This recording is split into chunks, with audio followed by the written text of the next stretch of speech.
Hi hello എല്ലാവർക്കും PSC aspirant YouTube ചാനലിലേക്ക് സ്വാഗതം. ഇന്ന് നമ്മൾ എടുക്കാൻ പോകുന്നത് 10ാം ക്ലാസ്സിലെ പാർട്ട് 2-ലെ 8ാമത്തെ ചാപ്റ്ററായിട്ടുള്ള ജനാധിപത്യം ഒരു ഇന്ത്യൻ അനുഭവം എന്ന് പറയുന്ന ചാപ്റ്ററാണ്. ഇന്ത്യൻ ഹിസ്റ്ററിയാണ് വരുന്നത്.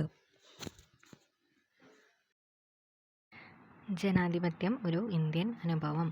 ആദ്യം തന്നെ പറയുന്നത് ഖുശ്വന്ത് സിംഗിൻ്റെ ട്രെയിൻ ടു പാകിസ്ഥാൻ എന്ന നോവലിലെ ഇന്ത്യ വിഭജനവും പാകിസ്ഥാൻ്റെ രൂപീകരണവും അതിനോടനുബന്ധിച്ച് നടന്ന അഭയാർത്ഥി പ്രവാഹങ്ങളെയും കുറിച്ചിട്ടാണ് ആദ്യം പറയുന്നത്. അപ്പോൾ ട്രെയിൻ ടു പാകിസ്ഥാൻ എന്ന് പറയുന്ന നോവൽ ഖുശ്വന്ത് സിംഗിൻ്റെയാണ്. ഇനി വിഭജനവും വിഭജനാനന്തര കുടിയേറ്റവും പലായനവും ഇന്ത്യൻ സമൂഹത്തിൽ വലിയ പരിവർത്തനങ്ങൾ സൃഷ്ടിച്ചു. പാകിസ്ഥാനിൽ നിന്നും ഇന്ത്യയിലേക്ക് കുടിയേറിയവരുടെ പുനരധിവാസം അതത് പ്രദേശങ്ങളിൽ മതപരവും ഭാഷാപരവും സാമൂഹികവും സാമ്പത്തികവുമായ പ്രശ്നങ്ങൾ സൃഷ്ടിച്ചു. പാകിസ്ഥാനിൽ നിന്ന് ഇന്ത്യയിലേക്ക് കുടിയേറിയവർക്ക് അതത് പ്രദേശങ്ങളിൽ മതപരം ഭാഷാപരം സാമൂഹിക സാമ്പത്തികമായിട്ടുള്ള കുറേ പ്രശ്നങ്ങളൊക്കെ ഉണ്ടായി. അപ്പോൾ ഇവയ്ക്ക് രാഷ്ട്രീയ പരിഹാരം കാണേണ്ടത് അനിവാര്യമായിരുന്നു. തട്ടിക്കൊണ്ടു പോകപ്പെട്ട വ്യക്തികൾക്കുള്ള വീണ്ടെടുക്കലും പുനരധിവാസവും നിയമം 1949. തട്ടിക്കൊണ്ടു പോകപ്പെട്ട വ്യക്തികൾക്ക് വീണ്ടെടുക്കലും പുനരധിവാസവും 1949. പലായനം ചെയ്തവർക്കുള്ള നഷ്ടപരിഹാരവും പുനരധിവാസവും നിയമം 1954. പൗരത്വ നിയമം 1955 തുടങ്ങിയ നിയമങ്ങളിലൂടെ രാജ്യം ഈ പ്രശ്നങ്ങൾ പരിഹരിക്കാൻ ശ്രമിച്ചു. ഇതിനു പുറമെ ന്യൂനപക്ഷങ്ങളുടെ അവകാശങ്ങൾ മൗലികാവകാശങ്ങളായി ഭരണഘടനയിൽ ഉൾപ്പെടുത്തി. ന്യൂനപക്ഷങ്ങളുടെ അവകാശങ്ങൾ മൗലികാവകാശങ്ങളായിട്ട് ഭരണഘടനയിൽ ഉൾപ്പെടുത്തി. അത് മൗലികാവകാശങ്ങളുടെ ന്യൂനപക്ഷങ്ങളുടെ അവകാശങ്ങൾ പറയുന്ന ആർട്ടിക്കിളാണ് ആർട്ടിക്കിൾ 29 ആർട്ടിക്കിൾ 30. അപ്പോൾ എന്താണ്, പാകിസ്ഥാനിൽ നിന്ന് ഇന്ത്യയിലേക്ക് കുടിയേറി പാർത്തപ്പോൾ അവർക്ക് മതപരം ഭാഷാപരം സാമൂഹിക സാമ്പത്തികമായ പ്രശ്നങ്ങളൊക്കെ ഉണ്ടായി. അതിനൊക്കെ പരിഹാരം കാണാൻ വേണ്ടിയിട്ട് തട്ടിക്കൊണ്ടു പോകപ്പെട്ട വ്യക്തികൾക്കുള്ള നിയമം 1949, പലായനം ചെയ്തവർക്കുള്ള നിയമം 1954, പൗരത്വ നിയമം 1955 എന്നിവ വന്നു. അതിനു പുറമെ ന്യൂനപക്ഷങ്ങളുടെ അവകാശങ്ങൾ സംരക്ഷിക്കാനായിട്ട് ഭരണഘടനയിൽ മൗലികാവകാശങ്ങളായിട്ട് ആർട്ടിക്കിൾ 29, 30 കൂട്ടിച്ചേർത്തു. ഇനി സ്വതന്ത്ര നേരിട്ട മറ്റൊരു പ്രധാന വെല്ലുവിളിയായിരുന്നു നാട്ടുരാജ്യങ്ങളുടെ സംയോജനം. 3 കരാറിലൂടെയാണ് സംയോജന പ്രക്രിയ നടപ്പിലാക്കപ്പെട്ടത്. അതിൽ ഒന്നാമത്തെ കരാറാണ് തൽസ്ഥിതി കരാർ. നാട്ടുരാജ്യങ്ങൾ അവരുടെ നിലവിലെ അവസ്ഥ തുടരണമെന്നതായിരുന്നു കരാറിലെ അവസ്ഥ. ഇതിലൂടെ ഈ രാജ്യങ്ങൾ പാകിസ്ഥാനിൽ ചേരുന്നത് തടയാനായിട്ട് സാധിച്ചു. അതായത് തൽസ്ഥിതി കരാർ എന്ന് പറഞ്ഞു കഴിഞ്ഞാൽ നാട്ടുരാജ്യങ്ങൾ എങ്ങനെയാണോ നിലവിലുള്ളത് അതുപോലെ തന്നെ മുന്നോട്ട് പോവുക. അതാണ് തൽസ്ഥിതി കരാർ. രാജ്യങ്ങൾ പാകിസ്ഥാനിൽ ചേരുന്നത് തടയാനായിട്ട് സാധിച്ചു. അടുത്ത കരാറാണ് പ്രവേശന കരാർ. അത് നാട്ടുരാജ്യങ്ങൾ ഇന്ത്യൻ യൂണിയനിൽ ലയിക്കുന്നതിനുള്ള സമ്മതം നൽകുന്ന കരാറായിരുന്നു. അതേസമയം ആന്തരിക സ്വയംഭരണത്തിനുള്ള അവകാശം ഇതുപ്രകാരം നാട്ടുരാജ്യങ്ങൾക്ക് അനുവദിച്ചു. അതായത് നാട്ടുരാജ്യങ്ങൾ ഇന്ത്യൻ യൂണിയനിൽ ലയിക്കാനുള്ള സമ്മതം കൊടുക്കുന്ന കരാർ. ഇന്ത്യൻ യൂണിയനിൽ ലയിക്കാനുള്ള സമ്മതം നൽകുന്ന കരാറാണ് പ്രവേശന കരാർ. സമ്മതം കൊടുക്കുകയും ചെയ്തു. ആന്തരിക സ്വയംഭരണത്തിനുള്ള അവകാശവും നാട്ടുരാജ്യങ്ങൾക്ക് അനുവദിച്ചു പ്രവേശന കരാറിലൂടെ. തൽസ്ഥിതി കരാർ എന്ന് പറഞ്ഞു കഴിഞ്ഞാൽ നിലവിൽ നാട്ടുരാജ്യം എങ്ങനെയാണോ അതുപോലെ തന്നെ മുന്നോട്ട് പോകുക എന്നുള്ളതാണ് തൽസ്ഥിതി കരാർ. അതുവഴി പാകിസ്ഥാനിലെ രാജ്യങ്ങൾ ചേരുന്നത് തടയാനായിട്ട് സാധിച്ചു. പിന്നെ പ്രവേശന കരാർ നാട്ടുരാജ്യങ്ങൾക്ക് ഇന്ത്യൻ യൂണിയനിൽ ലയിക്കാനുള്ള സമ്മതം നൽകുന്ന കരാറായിരുന്നു. അവർക്ക് ലയിക്കുന്നതിനൊപ്പം തന്നെ സ്വയംഭരണത്തിനുള്ള അവകാശം ഉണ്ടായിരുന്നു. അടുത്ത കരാറാണ് സംയോജന കരാർ. തലസ്ഥിതി പറഞ്ഞു, പ്രവേശന കരാർ, പിന്നെ സംയോജന കരാർ. നാട്ടുരാജ്യങ്ങൾ പൂർണ്ണമായും ഇന്ത്യൻ യൂണിയനിൽ ചേരുന്നതിനുള്ള കരാർ. പൂർണ്ണമായിട്ടും ഇന്ത്യൻ യൂണിയനിൽ ചേരുക. ഈ കരാർ പ്രകാരം സ്വയംഭരണാവകാശം ഇല്ലാതാകുന്നു. പ്രവേശന കരാറിൽ ഇന്ത്യൻ യൂണിയനിൽ ലയിക്കുകയും ചെയ്യാം, സ്വയംഭരണം കിട്ടുകയും ചെയ്യും. പക്ഷേ സംയോജന കരാറിൽ പൂർണ്ണമായിട്ട് ഇന്ത്യൻ യൂണിയനിൽ ലയിക്കുക, സ്വയംഭരണാവകാശം ഇല്ല. അങ്ങനെ സ്വാതന്ത്ര്യലബ്ധിക്ക് ശേഷം ഒരു താൽക്കാലിക സർക്കാരായിരുന്നു ഇന്ത്യയിൽ ഭരണം നടത്തിയിരുന്നത്. ജനാധിപത്യ വ്യവസ്ഥയുടെ സ്ഥാപനത്തിനായി ജനങ്ങളാൽ തിരഞ്ഞെടുക്കപ്പെട്ട ഒരു ഗവൺമെൻറ് ഉണ്ടാകേണ്ടത് ആവശ്യമായിരുന്നു. ഇത് പ്രകാരം സ്വതന്ത്രവും നീതിയുക്തവുമായ തെരഞ്ഞെടുപ്പ് ആവശ്യമായിട്ട് വന്നു. ഇതിനുവേണ്ടി ഭരണഘടനാനുസൃതമായി 1950 ജനുവരി 25 ഇലക്ഷൻ കമ്മീഷൻ നിലവിൽ വന്നു. 1950 ജനുവരി 25 ഇലക്ഷൻ കമ്മീഷൻ വന്നു. ഇലക്ഷൻ കമ്മീഷനെ കുറിച്ച് പറയുന്ന ഭരണഘടനയിലെ ആർട്ടിക്കിളാണ് 324. ഇനി സംസ്ഥാന ഇലക്ഷൻ കമ്മീഷനാണെങ്കിൽ 243 ആണ് പറയുന്നത്. പിന്നെ അത് 1950 ജനുവരി 25 ഇലക്ഷൻ കമ്മീഷൻ വന്നു. പിന്നെ 1951 ഒക്ടോബർ മുതൽ 52 ഫെബ്രുവരി വരെയായിരുന്നു ഇന്ത്യയിലെ ആദ്യ പൊതു തെരഞ്ഞെടുപ്പ് നടന്നത്. 1951, 52 കാലഘട്ടത്തിൽ ആദ്യ തെരഞ്ഞെടുപ്പ് നടന്നു. ഇന്ത്യയിലെ ആദ്യ പൊതു തെരഞ്ഞെടുപ്പിനെ കുറിച്ചിട്ട് ഹിന്ദുസ്ഥാൻ ടൈംസ് പറഞ്ഞിട്ടുള്ളതാണ്: ലോക ചരിത്രത്തിലെ ഏറ്റവും വലിയ ജനാധിപത്യ തെരഞ്ഞെടുപ്പ് പരീക്ഷണം ഇന്ത്യൻ ജനത അങ്ങേയറ്റം പ്രശംസനീയമാംവിധം നിർവഹിച്ചെന്ന് സാർവത്രികമായി അംഗീകരിക്കപ്പെട്ടു. അങ്ങനെ പറഞ്ഞത് ഹിന്ദുസ്ഥാൻ ടൈംസാണ് ആദ്യ പൊതു തെരഞ്ഞെടുപ്പിനെ കുറിച്ചിട്ട്. ഇന്ത്യക്ക് സ്വതന്ത്രവും നീതിയുക്തവുമായ തെരഞ്ഞെടുപ്പ് നടത്താൻ വേണ്ടിയിട്ട് കുറച്ച് വെല്ലുവിളികൾ നേരിടേണ്ടി വന്നു. ആ വെല്ലുവിളികൾ എന്തൊക്കെയാണെന്ന് നോക്കാം. നിയോജക മണ്ഡലങ്ങളുടെ അതിർത്തി നിർണ്ണയിക്കുക. അതിർത്തി നിർണ്ണയിക്കുക എന്ന് പറയുന്നത് ഒരു വെല്ലുവിളിയായിരുന്നു. നിയോജക മണ്ഡലങ്ങളുടെ അതിർത്തി നിർണ്ണയിക്കുക. പ്രായപൂർത്തി വോട്ടവകാശത്തിൻ്റെ അടിസ്ഥാനത്തിൽ വോട്ടർ പട്ടിക തയ്യാറാക്കുക. വോട്ടർ പട്ടിക തയ്യാറാക്കുക എന്ന് പറയുന്നത് ഒരു വെല്ലുവിളി. വോട്ട് ചെയ്യേണ്ടതിൻ്റെ ആവശ്യകത നിരക്ഷരരായ ബഹുഭൂരിപക്ഷം ജനങ്ങളെ ബോധ്യപ്പെടുത്തുക. നിരക്ഷരരായ ആൾക്കാർക്ക് വോട്ട് എന്തിനാ ചെയ്യണമെന്നൊന്നും അറിയണ്ടാവില്ല. അപ്പോൾ അവരെ ബോധ്യപ്പെടുത്തുക. വേണ്ടത്ര തെരഞ്ഞെടുപ്പ് ഉദ്യോഗസ്ഥരെ കണ്ടെത്തി പരിശീലിപ്പിക്കുക. സുതാര്യവും നിഷ്പക്ഷവും നീതിപൂർവകവുമായ തെരഞ്ഞെടുപ്പ് ഉറപ്പാക്കുക. അപ്പോൾ എന്താണ്, നീതിയുക്തമായൊരു തെരഞ്ഞെടുപ്പ് നടത്താൻ ഇന്ത്യയിൽ കുറച്ച് വെല്ലുവിളി നേരിടേണ്ടി വന്നു. അതാണ് നിയോജക മണ്ഡലങ്ങളുടെ അതിർത്തി നിർണ്ണയിക്കുക, വോട്ടർ പട്ടിക തയ്യാറാക്കുക, നിരക്ഷരരായ ജനങ്ങളെ ബോധവൽക്കരിക്കുക, വോട്ട് ചെയ്യേണ്ട ആവശ്യകത പറഞ്ഞിട്ട്, പിന്നെ വേണ്ട തെരഞ്ഞെടുപ്പ് ഉദ്യോഗസ്ഥരെ കണ്ടെത്തി പരിശീലിപ്പിക്കുക, സുതാര്യവും നിഷ്പക്ഷവും നീതിപൂർവകവുമായ തെരഞ്ഞെടുപ്പ് ഉറപ്പാക്കുക. ഇങ്ങനെ വെല്ലുവിളിക്ക് ശേഷം പൊതു തെരഞ്ഞെടുപ്പിൽ ആദ്യത്തെ പ്രധാനമന്ത്രിയായിട്ട് ജവഹർലാൽ നെഹ്റു ചുമതലയേറ്റു. അങ്ങനെ ഇന്ത്യയിൽ ജനാധിപത്യ ഭരണക്രമത്തിന് തുടക്കം കുറിച്ചു. ആദ്യ പൊതു തെരഞ്ഞെടുപ്പിൽ ഒരു രാഷ്ട്രീയ പാർട്ടിയിൽ ഭൂരിപക്ഷം ജനങ്ങളും വിശ്വാസം അർപ്പിച്ചത് ഏകകക്ഷി മേധാവിത്വ ഭരണത്തിന് തുടക്കം കുറിച്ചു. പിൽക്കാലത്ത് ഏകകക്ഷി മേധാവിത്വം ക്രമേണ ഇല്ലാതാകുകയും ബഹുകക്ഷി സമ്പ്രദായത്തിലേക്കും മുന്നണി സമ്പ്രദായത്തിലേക്കും ഇന്ത്യൻ രാഷ്ട്രീയം പരിവർത്തനം ചെയ്യപ്പെടുകയും ചെയ്തു. എന്താണ് ഏകകക്ഷി മേധാവിത്വം നോക്കാം. ഏകകക്ഷി മേധാവിത്വം ഇന്ത്യയിൽ ഒരു രാഷ്ട്രീയ പാർട്ടി തുടർച്ചയായി വലിയ ഭൂരിപക്ഷത്തിൽ തിരഞ്ഞെടുപ്പിൽ വിജയിച്ച് അധികാരം നിലനിർത്തുന്നതിനെയാണ് ഇന്ത്യയിൽ ഏകകക്ഷി മേധാവിത്വം എന്ന് പറയുന്നത്. ഇന്ത്യയിൽ ജനാധിപത്യ ക്രമത്തിനുള്ളിലാണ് ഏകകക്ഷി മേധാവിത്വം നിലനിന്നിരുന്നത്. അതായത് ഒരു രാഷ്ട്രീയ പാർട്ടി തന്നെ തുടർച്ചയായിട്ട് വലിയ ഭൂരിപക്ഷത്തിൽ തെരഞ്ഞെടുപ്പിൽ വിജയിച്ചിട്ട് അധികാരം നിലനിർത്തുക. അതിനാണ്, അതായത് ഒരു പാർട്ടി തന്നെ തുടർച്ചയായിട്ട് ജയിച്ചുകൊണ്ടിരിക്കുക, അതും വലിയ ഭൂരിപക്ഷത്തിൽ, എന്നിട്ട് അധികാരം നിലനിർത്തുന്നതിനെയാണ് ഏകകക്ഷി മേധാവിത്വം എന്ന് പറയുന്നത്. ഇനി ഏകകക്ഷി മേധാവിത്വത്തിൽ നിന്ന് മുന്നണി സംവിധാനത്തിലേക്ക്. ആദ്യ തെരഞ്ഞെടുപ്പിൽ ഭൂരിപക്ഷം ലഭിച്ച് അധികാരത്തിലെത്തിയത് ഇന്ത്യൻ നാഷണൽ കോൺഗ്രസിൻ്റെ നേതൃത്വത്തിലുള്ള ഗവൺമെൻറ്റായിരുന്നു. തുടർന്ന് 1957 1962 തെരഞ്ഞെടുപ്പുകളിലും ഇന്ത്യൻ നാഷണൽ കോൺഗ്രസ് അധികാരം നിലനിർത്തി. 1957 തെരഞ്ഞെടുപ്പിലും 62 തെരഞ്ഞെടുപ്പിലും ഇന്ത്യൻ നാഷണൽ കോൺഗ്രസ് തന്നെയായിരുന്നു അധികാരത്തിൽ വന്നത്. 1967 തെരഞ്ഞെടുപ്പിൽ ദേശീയ തലത്തിൽ മേധാവിത്വം നിലനിർത്താൻ കഴിഞ്ഞെങ്കിലും സംസ്ഥാനങ്ങളിലെ കോൺഗ്രസ് മേധാവിത്വത്തിന് തിരിച്ചടി നേരിടുകയുണ്ടായി.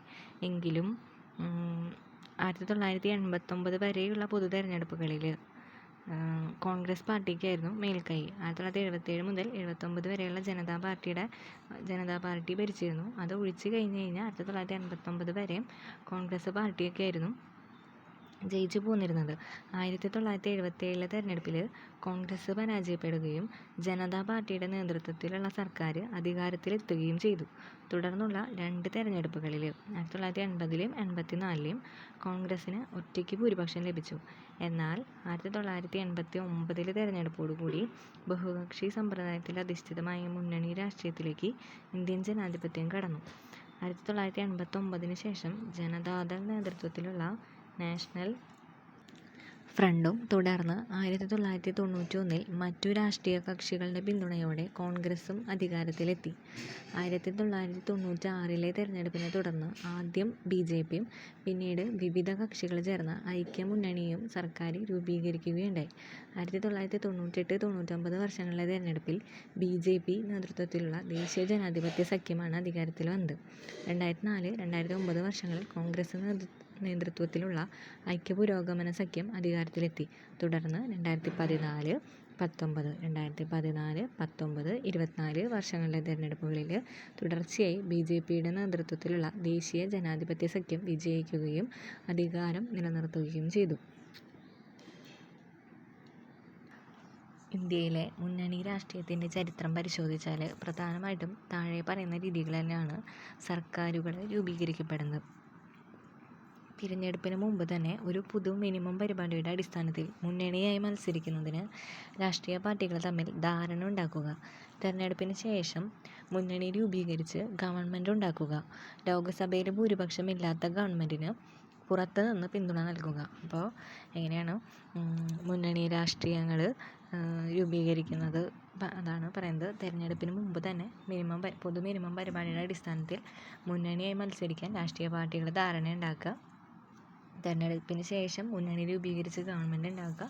ലോക്സഭയിൽ ഭൂരിപക്ഷമില്ലാത്ത ഗവൺമെൻറ്റിന് പുറത്തു നിന്നും പിന്തുണ നൽകുക.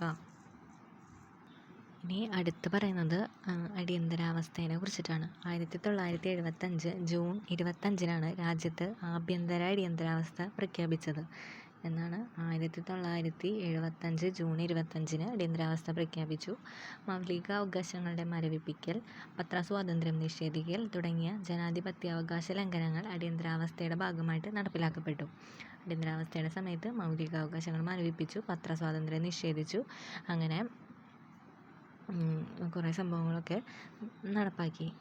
എന്നാൽ അടിയന്തരാവസ്ഥ സമയത്ത് ആർട്ടിക്കിൾ 20-ഉം 21-ഉം റദ്ദാക്കാനായിട്ട് പാടില്ല. മൗലികാവകാശങ്ങളുടെ 20, 21 റദ്ദാക്കാൻ പാടില്ല.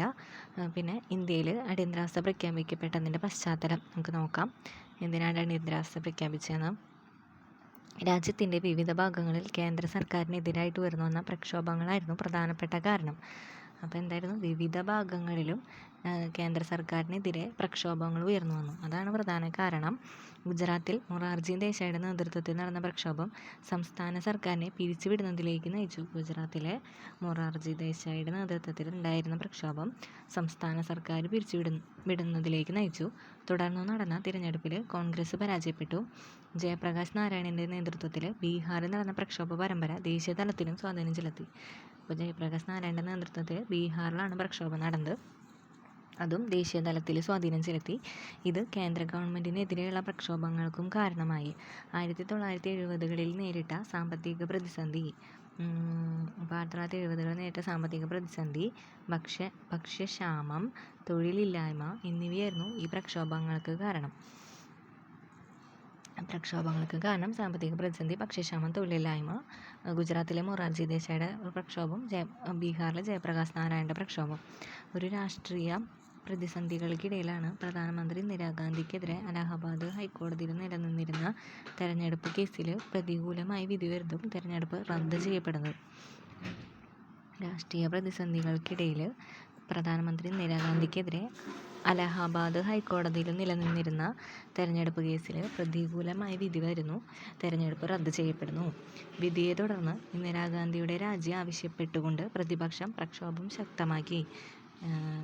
പ്രതികൂലമായിട്ട് വിധി വന്നതുകൊണ്ട് തന്നെ പ്രതിപക്ഷം ഇന്ദിരാഗാന്ധി രാജിവെക്കണമെന്ന് പറഞ്ഞു. എന്നാൽ സുപ്രീം കോടതി അലഹബാദ് ഹൈക്കോടതിയുടെ വിധിക്ക് സ്റ്റേ അനുവദിച്ചു. തുടർന്ന് പ്രതിപക്ഷ പ്രക്ഷോഭങ്ങൾ ആഭ്യന്തര സുരക്ഷയ്ക്ക് ഭീഷണി ഉയർത്തുന്നു എന്ന കാരണം ആരോപിച്ച് കേന്ദ്ര സർക്കാർ ഭരണഘടനയുടെ ആർട്ടിക്കിൾ 352 പ്രകാരം അടിയന്തരാവസ്ഥ പ്രഖ്യാപിച്ചു. അപ്പോൾ പ്രതിപക്ഷത്തിൻ്റെ പ്രക്ഷോഭങ്ങൾ ആഭ്യന്തര സുരക്ഷയ്ക്ക് ഭീഷണി ആണെന്നുള്ള കാരണം പറഞ്ഞുകൊണ്ട് 352 പ്രകാരം ദേശീയ അടിയന്തരാവസ്ഥ പ്രഖ്യാപിച്ചു. ദേശീയ അടിയന്തരാവസ്ഥ ഭരണഘടനയുടെ ഫെഡറൽ വ്യവസ്ഥയെ ഇല്ലാതാക്കുകയും കേന്ദ്ര സർക്കാരിൽ അധികാരം കേന്ദ്രീകരിക്കുകയും മൗലികാവകാശങ്ങൾ മരവിപ്പിക്കുകയും കോടതിയുടെ നീതിന്യായ പുനരവലോകനാധികാരം ഇല്ലാതാക്കുകയും ചെയ്തു. കൂടാതെ മറ്റെന്തെല്ലാം പ്രത്യേകത അടിയന്തരാവസ്ഥ സൃഷ്ടിച്ചു? അപ്പോൾ അടിയന്തരാവസ്ഥ സൃഷ്ടിച്ച പ്രത്യേകതകളാണ് ഫെഡറൽ വ്യവസ്ഥയെ ഇല്ലാതാക്കി, കേന്ദ്ര സർക്കാരിൽ അധികാരം കേന്ദ്രീകരിച്ചു, മൗലികാവകാശങ്ങൾ മരവിപ്പിച്ചു, കോടതിയുടെ നീതിന്യായ പുനരവലോകനാധികാരം ഇല്ലാതാക്കി. പിന്നെ പ്രതിപക്ഷ പാർട്ടി നേതാക്കളെ വിചാരണ കൂടാതെ ജയിലിലടച്ചു. പത്രങ്ങൾക്കും വാർത്തകൾക്കും സെൻസർഷിപ്പ് ഏർപ്പെടുത്തി. പ്രതിപക്ഷ പാർട്ടി നേതാക്കളെ വിചാരണ കൂടാതെ ജയിലിലടച്ചു. പത്രങ്ങൾക്കും വാർത്തകൾക്കും സെൻസർഷിപ്പ് ഏർപ്പെടുത്തി. സാമ്പത്തിക നിയന്ത്രണം ഏർപ്പെടുത്തി. കടുത്ത നിയന്ത്രണങ്ങൾക്കും അടിച്ചമർത്തലുകൾക്കുമിടയിലും അടിയന്തരാവസ്ഥയ്ക്കെതിരെ രാജ്യവ്യാപകമായി നിരവധി പ്രക്ഷോഭങ്ങൾ ഉയരുകയുണ്ടായി. അതിനെ തുടർന്ന് 1977 മാർച്ചിൽ അടിയന്തരാവസ്ഥ പിൻവലിച്ചു.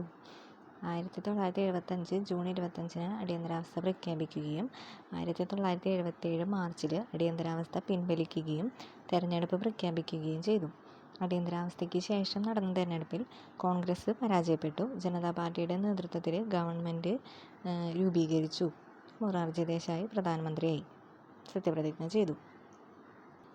അടിയന്തരാവസ്ഥ കാലത്തുണ്ടായ സംഭവ വികാസങ്ങൾ ജനാധിപത്യം സംരക്ഷിക്കുന്നതിൽ പൗരസമൂഹത്തിൻ്റെ ജാഗ്രത, മാധ്യമങ്ങളുടെ ഇടപെടൽ, പൗരാവകാശം എന്നിവയുടെ പ്രാധാന്യം വ്യക്തമാക്കുന്നു. അടിയന്തരാവസ്ഥ സൃഷ്ടിച്ച പ്രതിസന്ധികളെ ജനാധിപത്യ മാർഗത്തിലൂടെ ഇന്ത്യൻ ജനത മറികടന്നു. ഇത് ഇന്ത്യൻ ജനാധിപത്യത്തിൻ്റെ ശക്തിയും പ്രാധാന്യവും വ്യക്തമാക്കുന്നു. ജനാധിപത്യത്തെ ഹനിക്കുന്ന അടിയന്തരാവസ്ഥ പോലുള്ള സാഹചര്യങ്ങൾ ആവർത്തിക്കപ്പെടാതിരിക്കാനുള്ള ജാഗ്രത സൃഷ്ടിക്കുന്നതിന് ഈ അനുഭവങ്ങൾ നമ്മെ സഹായിക്കുന്നു. അടിയന്തരാവസ്ഥ യുദ്ധം, ബാഹ്യാക്രമണം, സായുധ കലാപം എന്നിവയാൽ രാജ്യത്തിൻ്റെ സുരക്ഷയ്ക്ക് ഗുരുതരമായ ഭീഷണി നേരിടുന്ന സാഹചര്യങ്ങളിൽ നടപടികൾ സ്വീകരിക്കാൻ അടിയന്തരാവസ്ഥ സർക്കാരിന് അധികാരം നൽകുന്നു. ഇത്തരം സാഹചര്യങ്ങളിൽ ഭരണഘടനയുടെ ആർട്ടിക്കിൾ 352 പ്രകാരം രാഷ്ട്രപതിയാണ് അടിയന്തരാവസ്ഥ പ്രഖ്യാപിക്കുന്ന നിയന്ത്രണങ്ങളാണ് അടിയന്തരാവസ്ഥ. അപ്പോൾ യുദ്ധം, ബാഹ്യാക്രമണം, സായുധ കലാപം അതുമൂലം രാജ്യത്തിൻ്റെ സുരക്ഷയ്ക്ക് ഭീഷണി നേരിടുന്ന സാഹചര്യങ്ങളിലാണ് അടിയന്തരാവസ്ഥ പ്രഖ്യാപിക്കുന്നത് രാഷ്ട്രപതിയായിരിക്കും. ഭരണഘടനയുടെ ആർട്ടിക്കിൾ 352 പ്രകാരമാണ് അടിയന്തരാവസ്ഥ പ്രഖ്യാപിക്കുന്നത്. ജനകീയ പ്രസ്ഥാനങ്ങളും ഇന്ത്യൻ ജനാധിപത്യവും. ജനാധിപത്യ ഇന്ത്യയിൽ വിവിധ ജനവിഭാഗങ്ങളുടെ താൽപ്പര്യം സംരക്ഷിക്കുന്നതിനും അധികാരത്തിൽ പ്രാതിനിധ്യം ലഭിക്കുന്നതിനുമായി നിരവധി പ്രസ്ഥാനങ്ങൾ രൂപം കൊള്ളുകയുണ്ടായി. അതാണ് ജനാധിപത്യത്തിൽ പ്രാതിനിധ്യം ലഭിക്കാനും താൽപ്പര്യങ്ങളെ സംരക്ഷിക്കാനും വേണ്ടിയിട്ട് നിരവധി പ്രസ്ഥാനങ്ങൾ വന്നിട്ടുണ്ട്. 1970 ശേഷം ദളിതർ, സ്ത്രീകൾ, കർഷകർ തുടങ്ങിയ സാമൂഹിക വിഭാഗങ്ങൾക്കിടയിൽ മുഖ്യധാര രാഷ്ട്രീയ പാർട്ടികൾ തങ്ങളുടെ പ്രശ്നങ്ങളെയും ആവശ്യങ്ങളെയും വേണ്ട രീതിയിൽ പരിഗണിക്കുന്നില്ലെന്ന ബോധം ശക്തമാകുകയുണ്ടായി. ഈ വിഭാഗങ്ങൾ ഇതിനെതിരെ അവരുടേതായ പ്രസ്ഥാനങ്ങൾ രൂപീകരിക്കുകയും പ്രക്ഷോഭങ്ങൾ സംഘടിപ്പിക്കുകയും ചെയ്തിട്ടുണ്ട്. അതിൽ പ്രധാന പ്രസ്ഥാനങ്ങൾ നോക്കാം. പിന്നാക്ക വിഭാഗ പ്രസ്ഥാനങ്ങളും മണ്ഡൽ കമ്മീഷനും. പട്ടികജാതി പട്ടികവർഗ വിഭാഗങ്ങളിൽ ഉൾപ്പെടുത്താത്തതും സാമൂഹികമായും വിദ്യാഭ്യാസപരമായും പിന്നാക്കം നിൽക്കുന്നതുമായ ജനവിഭാഗമാണ് ഇതര പിന്നാക്ക വിഭാഗങ്ങൾ, അതർ ബാക്ക്വേർഡ് ക്ലാസസ്, OBCക്കാർ എന്നറിയപ്പെടുന്നത്. അപ്പോൾ പട്ടികജാതി പട്ടിക വിഭാഗങ്ങളിൽ ഉൾപ്പെടുന്നില്ല, സാമൂഹികമായും വിദ്യാഭ്യാസപരവും പിന്നാക്കം നിൽക്കുന്നവരാണ്. അവരാണ് അതർ ബാക്ക്വേർഡ് ക്ലാസസ്, ഇതര പിന്നാക്ക വിഭാഗങ്ങൾ എന്നറിയപ്പെടുന്നത്. ഈ വിഭാഗങ്ങളുടെ സർക്കാർ ഉദ്യോഗങ്ങളിലെ പ്രാതിനിധ്യത്തിനും വിദ്യാഭ്യാസ പുരോഗതിക്കുമായി നിരവധി പ്രസ്ഥാനങ്ങളും രാഷ്ട്രീയ പാർട്ടികളും ഉയർന്നു വരികയുണ്ടായി. പിന്നാക്ക വിഭാഗങ്ങളുടെ സാമൂഹിക പിന്നാക്കാവസ്ഥയ്ക്കുള്ള കാരണങ്ങളെക്കുറിച്ച് പഠിക്കാനും പരിഹാര നിർദ്ദേശത്തിനുമായി 1953 കേന്ദ്ര സർക്കാർ ഒരു കമ്മീഷനെ നിയമിച്ചു. 1953 1953 കേന്ദ്ര സർക്കാർ ഒരു കമ്മീഷനെ നിയമിച്ചു. എന്തിനു വേണ്ടിയിട്ട്? വിദ്യാഭ്യാസ പുരോഗതിക്കുമായി നിരവധി പ്രസ്ഥാന രാഷ്ട്രീയ പാർട്ടികൾ ഉയർന്നു വന്നിരുന്നു. പിന്നാക്ക വിഭാഗങ്ങളുടെ സാമൂഹിക പിന്നാവസ്ഥയ്ക്കുള്ള കാരണം ഇവരുടെ പിന്നാക്കാവസ്ഥയ്ക്കുള്ള കാരണം പഠിക്കാൻ വേണ്ടിയിട്ട് 1953 കേന്ദ്ര സർക്കാർ ഒരു കമ്മീഷൻ നിയമിച്ചു. ഇത് കാക്കെ കലേക്കർ കമ്മീഷൻ എന്ന പേരിലാണ് അറിയപ്പെടുന്നത്. കാക്ക കലേൽക്കർ കമ്മീഷൻ എന്നാണ് 1953 കേന്ദ്ര സർക്കാർ നിയമിച്ച കമ്മീഷൻ അറിയപ്പെടുന്നത്. കമ്മീഷൻ ചില നിർദ്ദേശങ്ങൾ സമർപ്പിച്ചുവെങ്കിലും അവ നടപ്പിലാക്കപ്പെട്ടിരുന്നില്ല. അടിയന്തരാവസ്ഥയ്ക്ക് ശേഷം നിലവിൽ വന്ന ജനതാ ഗവൺമെൻറ് OBC വിഭാഗങ്ങളുടെ സാമൂഹികവും വിദ്യാഭ്യാസപരവുമായ പിന്നാക്കാവസ്ഥയെക്കുറിച്ച് പഠിച്ച് OBCയുടെ സാമൂഹികവും വിദ്യാഭ്യാസപരവും പിന്നാക്കാവസ്ഥയെക്കുറിച്ച് പഠിച്ചിട്ട് പരിഹാരം നിർദ്ദേശിക്കാൻ വേണ്ടി 1979 പിന്നാക്കാവസ്ഥയെക്കുറിച്ച് പഠിക്കാൻ വേണ്ടി 1979 BP മണ്ഡൽ അധ്യക്ഷനായിട്ട് ഒരു കമ്മീഷനെ നിയമിച്ചു. ഇത് രണ്ടാം പിന്നാക്ക വിഭാഗ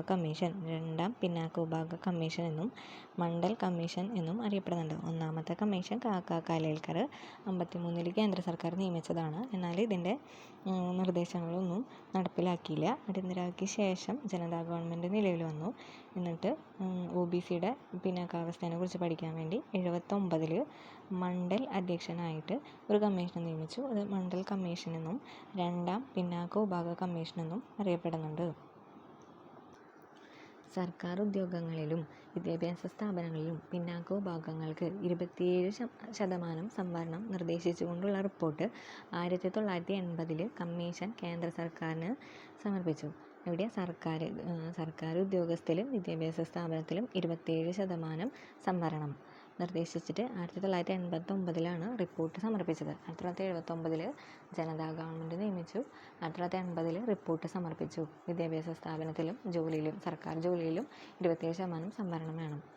VP സിംഗിൻ്റെ നേതൃത്വത്തിലുള്ള ദേശീയ മുന്നണി 1990 ഈ റിപ്പോർട്ട് നടപ്പിലാക്കാൻ തീരുമാനിച്ചു. VP സിംഗിൻ്റെ നേതൃത്വത്തിലുള്ള ദേശീയ മുന്നണി 1990 നടപ്പിലാക്കാനായിട്ട് തീരുമാനിച്ചു. ഈ തീരുമാനം ഉത്തരേന്ത്യയിലെ പല നഗരങ്ങളിലും പ്രക്ഷോഭങ്ങൾക്കും അക്രമാസക്തമായ പ്രതിഷേധങ്ങൾക്കും കാരണമായി. എന്നാൽ പിൽക്കാലത്ത് റിപ്പോർട്ട് നടപ്പിലാക്കുന്നതിന് സുപ്രീം കോടതി അനുമതി നൽകി. ഇന്ന് രാജ്യത്തെ എല്ലാ പ്രധാന രാഷ്ട്രീയ പാർട്ടികളും OBC സംവരണത്തെ അംഗീകരിക്കുന്നുണ്ട്. ജനസംഖ്യയുടെ പകുതിയോളം വരുന്ന പിന്നാക്ക വിഭാഗങ്ങളുടെ ക്ഷേമം ഉറപ്പുവരുത്താൻ സാധിച്ചു എന്ന നിലയിൽ മണ്ഡൽ കമ്മീഷൻ റിപ്പോർട്ടിന് ഇന്ത്യൻ ജനാധിപത്യ ചരിത്രത്തിൽ വലിയ പ്രാധാന്യമുണ്ട്. മണ്ഡൽ കമ്മീഷൻ്റെ രൂപീകരണം മുതൽ റിപ്പോർട്ട് നടപ്പിലാക്കുന്നത് വരെയുള്ള കാലഘട്ടത്തിൽ പിന്നാക്ക വിഭാഗങ്ങൾക്ക് പ്രാമുഖ്യമുള്ള നിരവധി രാഷ്ട്രീയ പ്രസ്ഥാനങ്ങളും സാമൂഹിക പ്രസ്ഥാനങ്ങളും ഉയർന്നു വന്നു. ജനതാദളിൽ നിന്നും രൂപപ്പെട്ട മറ്റു പാർട്ടികളും അതിന് എക്സാമ്പിളാണ്. ജനതാദൾ പിന്നാക്ക വിഭാഗങ്ങൾക്ക് വേണ്ടി വന്നിട്ടുള്ള പ്രസ്ഥാനത്തിൽ മെയിനാണ് ജനതാദളും പിന്നെ അതിൽ നിന്ന് രൂപപ്പെട്ട മറ്റു പാർട്ടികളും. രണ്ടാം പിന്നാക്ക വിഭാഗ കമ്മീഷൻ്റെ അല്ലെങ്കിൽ മണ്ഡൽ കമ്മീഷൻ്റെ അധ്യക്ഷനാണ് BP മണ്ഡൽ എന്ന് പറയുന്ന ആൾ. ബീഹാറിൽ നിന്നുള്ള സോഷ്യലിസ്റ്റ് ബീഹാറിലത്തെ നേതാവാണ്. രണ്ടാം പിന്നാക്ക വിഭാഗ കമ്മീഷൻ അധ്യക്ഷനായിരുന്നു BP മണ്ഡൽ. അധ്യക്ഷൻ 1967, 77, 79 കാലഘട്ടങ്ങളിൽ പാർലമെൻറ്റ് അംഗമായിരുന്നു. 1967, 1970 1977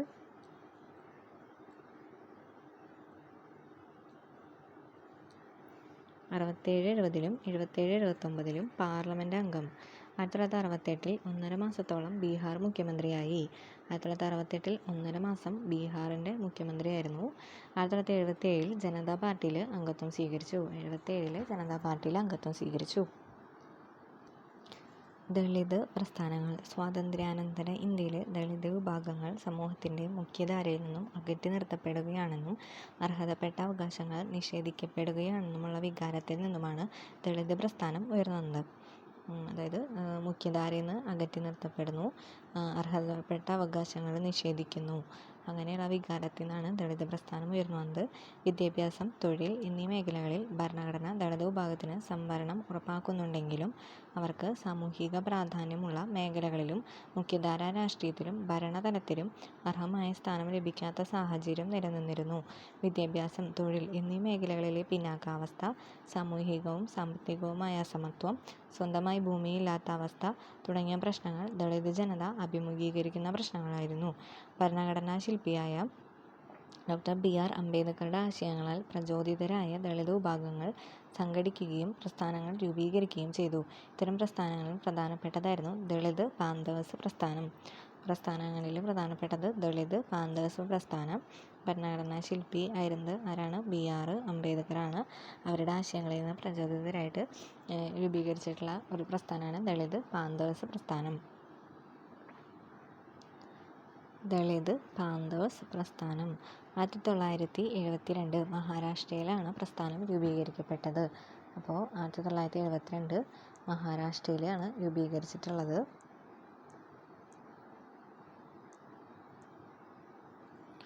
1972 മഹാരാഷ്ട്രയിൽ രൂപീകരിച്ചു. നഗരമേഖലയിലെ അഭ്യസ്തവിദ്യരായ ദളിത് ചെറുപ്പക്കാരായിരുന്നു പ്രസ്ഥാനത്തിന് നേതൃത്വം.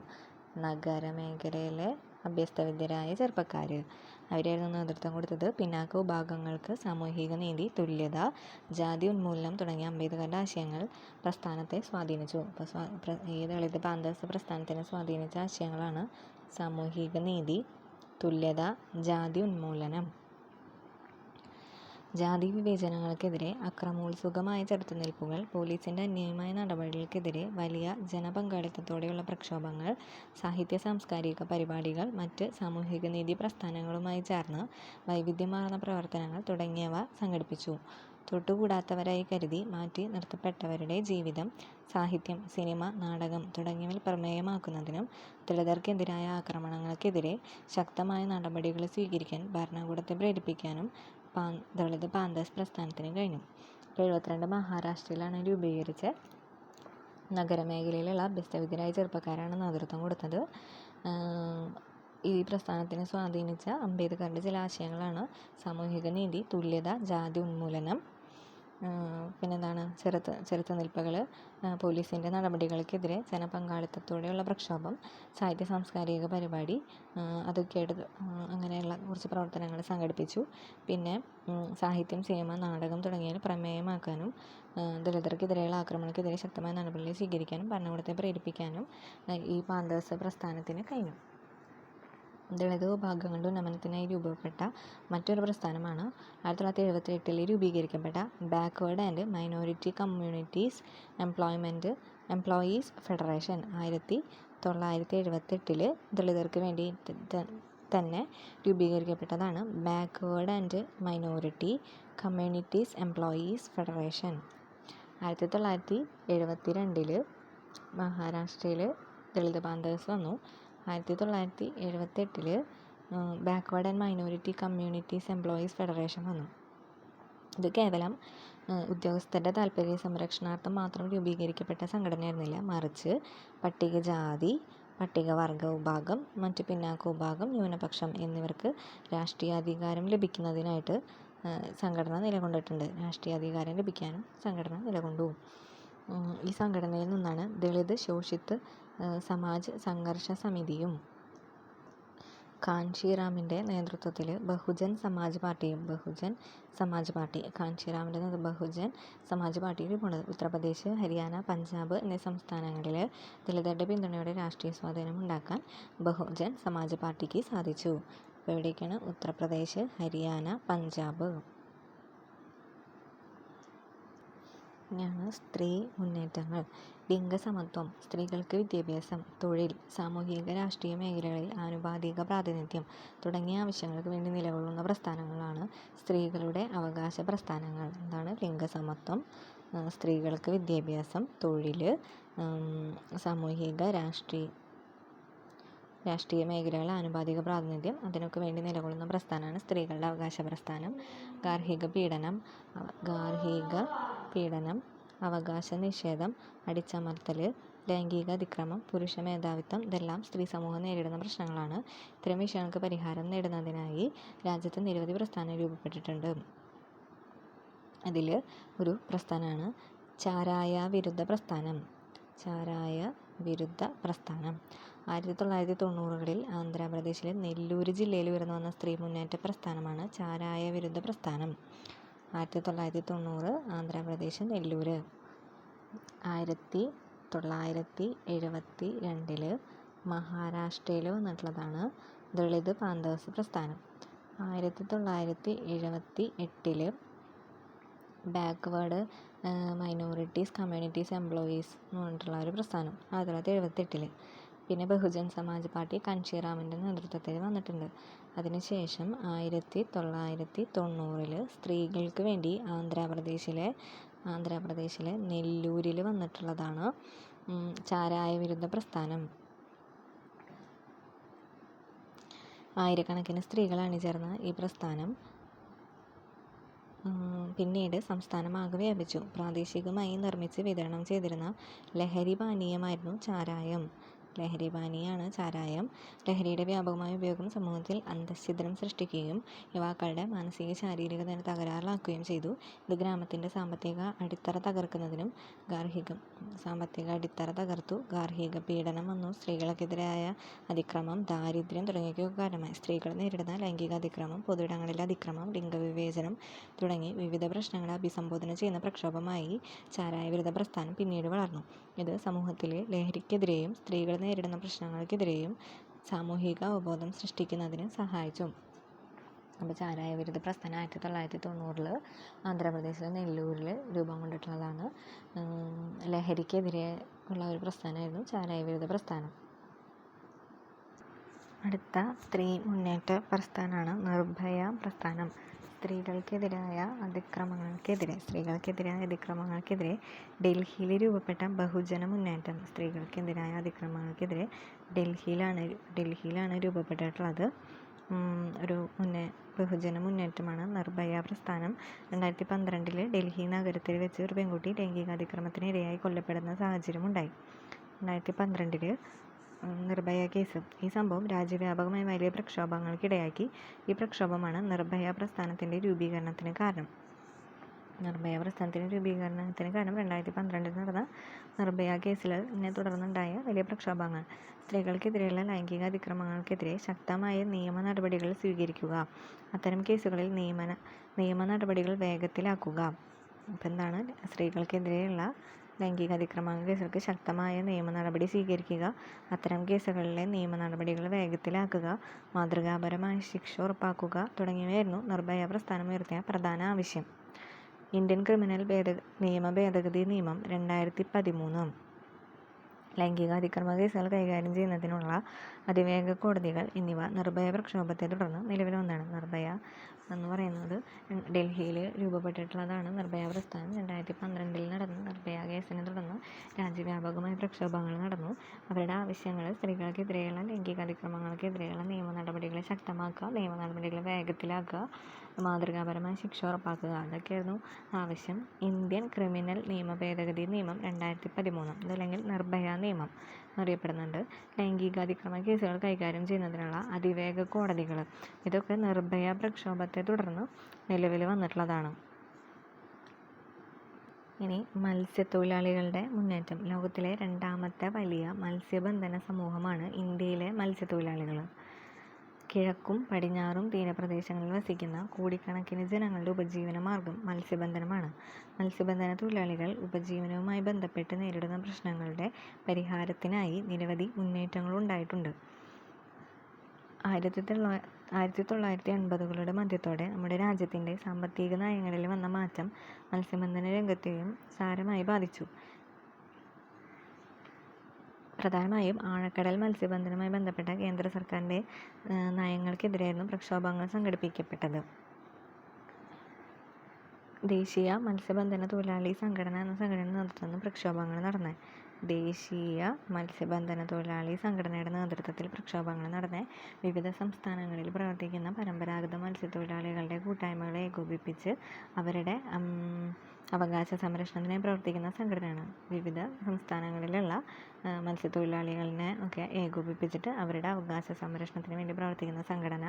ഇന്ത്യയുടെ കടൽ പ്രദേശം വിദേശ കമ്പനികൾക്ക് മത്സ്യബന്ധനത്തിന് അനുവദിക്കപ്പെട്ടത്, വിദേശ കമ്പനികൾക്ക് ഇന്ത്യൻ തീരത്ത് മത്സ്യബന്ധനത്തിന് ട്രോളിംഗ് ലൈസൻസ് അനുവദിച്ചത് തുടങ്ങിയ പ്രശ്നങ്ങൾ പരമ്പരാഗത മത്സ്യബന്ധന മേഖലയെ തകർക്കുന്നതാണെന്ന് ചൂണ്ടിക്കാണിച്ചായിരുന്നു നിയമ പോരാട്ടങ്ങളും പ്രത്യക്ഷ സമരങ്ങളും. എന്താണ്, വിദേശ കമ്പനികൾക്ക് മത്സ്യബന്ധനത്തിന് അനുവദിച്ചു, അതുപോലെ തീരങ്ങളിൽ ട്രോളിംഗ് ലൈസൻസ് വിദേശ കമ്പനികൾക്ക് അനുവദിച്ചു. അതിനൊക്കെ വേണ്ടിയിട്ട് സമരങ്ങൾ അരങ്ങേറി. കടലോര പരിസ്ഥിതി സംരക്ഷണവും ഈ സംഘടനയുടെ പ്രധാന ലക്ഷ്യങ്ങളാണ്. അപ്പോൾ കടലോര പരിസ്ഥിതി സംരക്ഷണവും സംഘടനയുടെ ലക്ഷ്യങ്ങളുണ്ട്. കേരളത്തിലെ മത്സ്യബന്ധന തൊഴിലാളികളാണ് NFFൻ്റെ നേതൃത്വത്തിൽ തൊഴിലാളികളെ സംഘടിപ്പിച്ച് അവകാശ പോരാട്ടം ശക്തമാക്കിയത്. NFF എന്ന് പറഞ്ഞാൽ നാഷണൽ ഫിഷ് വർക്കേഴ്സ് ഫോറം, ദേശീയ മത്സ്യബന്ധന തൊഴിലാളി സംഘടന. മത്സ്യബന്ധന തൊഴിലാളികളുടെ സംഘടനാബോധം ഉണർന്നത് ജനാധിപത്യ സംവിധാനത്തിൽ അവരുടെ പങ്കാളിത്തം വർദ്ധിക്കാൻ സഹായകമായിട്ടുണ്ട്. ഇനി അടുത്തതാണ് പരിസ്ഥിതി പ്രസ്ഥാനങ്ങൾ. അശാസ്ത്രീയമായ വികസനം സൃഷ്ടിക്കുന്ന പരിസ്ഥിതി പ്രശ്നങ്ങൾക്കും അതുമൂലമുണ്ടാകുന്ന സാമൂഹിക നീതി നിഷേധത്തിനും എതിരായാണ് പരിസ്ഥിതി പ്രസ്ഥാനങ്ങൾ ഉയർന്നു വന്നത്. വൻകിട ജലസേചന പദ്ധതികൾ, വ്യവസായങ്ങൾ, ഖനനം, വനനശീകരണം തുടങ്ങിയവ ഉണ്ടാക്കുന്ന പാരിസ്ഥിതിക സാമൂഹിക പ്രശ്നങ്ങളെയാണ് ഈ പ്രസ്ഥാനം പ്രധാനമായും അഭിസംബോധന ചെയ്യുന്നത്. അപ്പോൾ എന്താണ്, വൻകിട ജലസേചന പദ്ധതികൾ, വ്യവസായങ്ങൾ, ഖനനം, വനനശീകരണം, അതൊക്കെ ഉണ്ടാക്കുന്ന പരിസ്ഥിതി പ്രശ്നങ്ങളെ അഭിസംബോധന ചെയ്യാൻ വേണ്ടി വന്നിട്ടുള്ളതാണ്. പ്രകൃതി വിഭവങ്ങളുടെ സംരക്ഷണം, ജൈവ വൈവിധ്യങ്ങളുടെ സംരക്ഷണം, പരിസ്ഥിതി നയരൂപീകരണം, പാരിസ്ഥിതിക അവബോധം വളർത്തൽ, സുസ്ഥിര വികസനം തുടങ്ങിയ നിരവധി വിഷയങ്ങളിൽ പരിസ്ഥിതി പ്രസ്ഥാനങ്ങൾ ഇടപെടാൻ സാധിച്ചിട്ടുണ്ട്. അഖിലേന്ത്യാ തലത്തിൽ ശ്രദ്ധ നേടിയ ചില പ്രസ്ഥാനങ്ങളെ പരിചയപ്പെടാം. ഫസ്റ്റത്തെ ചിപ്കോ പ്രസ്ഥാനമാണ്. അത് നേതൃത്വം കൊടുത്തിട്ടുള്ള ആളാണ് സുന്ദർലാൽ ബഹുഗുണ. ചിപ്കോ പ്രസ്ഥാനം ഉത്തരാഖണ്ഡിലെ ഹിമാലയൻ പ്രദേശങ്ങളിൽ നിന്നും വ്യവസായങ്ങൾക്കായി വൻതോതിൽ വൃക്ഷങ്ങൾ മുറിക്കുന്നതിനെ എതിർത്തതാണ്. അപ്പോൾ ഉത്തരാഖണ്ഡിലെ ഹിമാലയൻ പ്രദേശങ്ങളിൽ വ്യവസായങ്ങൾക്ക് വേണ്ടിയിട്ട് വൃക്ഷം മുറിക്കുന്നതിനെതിരെ നടന്നിട്ടുള്ളതാണ് ചിപ്കോ. തദ്ദേശീയ ജനതയ്ക്ക് ജനവിഭവങ്ങൾക്ക് മേലുള്ള അവകാശങ്ങൾ സംരക്ഷിക്കാനായി നിലകൊണ്ടിട്ടുള്ളതാണ്. വനവിഭവങ്ങളെ സംരക്ഷിക്കാൻ വേണ്ടിയിട്ട് നിലകൊണ്ടു. സ്ത്രീ പങ്കാളിത്തവും നേതൃത്വവും ഉണ്ടായിരുന്നു. വൃക്ഷങ്ങളെ ആലിംഗനം ചെയ്യുന്ന സമരരീതി, അത് ഇമ്പോർട്ടൻ്റ് ആണ്. വൃക്ഷങ്ങളെ ആലിംഗനം ചെയ്യുന്ന സമരരീതിയാണ് ചിപ്കോ പ്രസ്ഥാനം. ഉത്തരാഖണ്ഡിലെ ഹിമാലയൻ പ്രദേശങ്ങളിൽ വ്യവസായത്തിന് വേണ്ടി വനങ്ങൾ വെട്ടി നശിപ്പിക്കുന്നതിനെതിരെ വൃക്ഷങ്ങളെ ആലിംഗനം ചെയ്യുന്ന സമരരീതിയായിരുന്നു. സ്ത്രീകൾ പങ്കെടുത്തിട്ടുണ്ട്. തദ്ദേശീയ ജനതയ്ക്ക് വനവിഭവങ്ങൾക്ക് മേലുള്ള അവകാശം സംരക്ഷിക്കാൻ വേണ്ടി നിലകൊണ്ടു. ചിപ്കോ പ്രസ്ഥാനം, സുന്ദർലാൽ ബഹുഗുണ.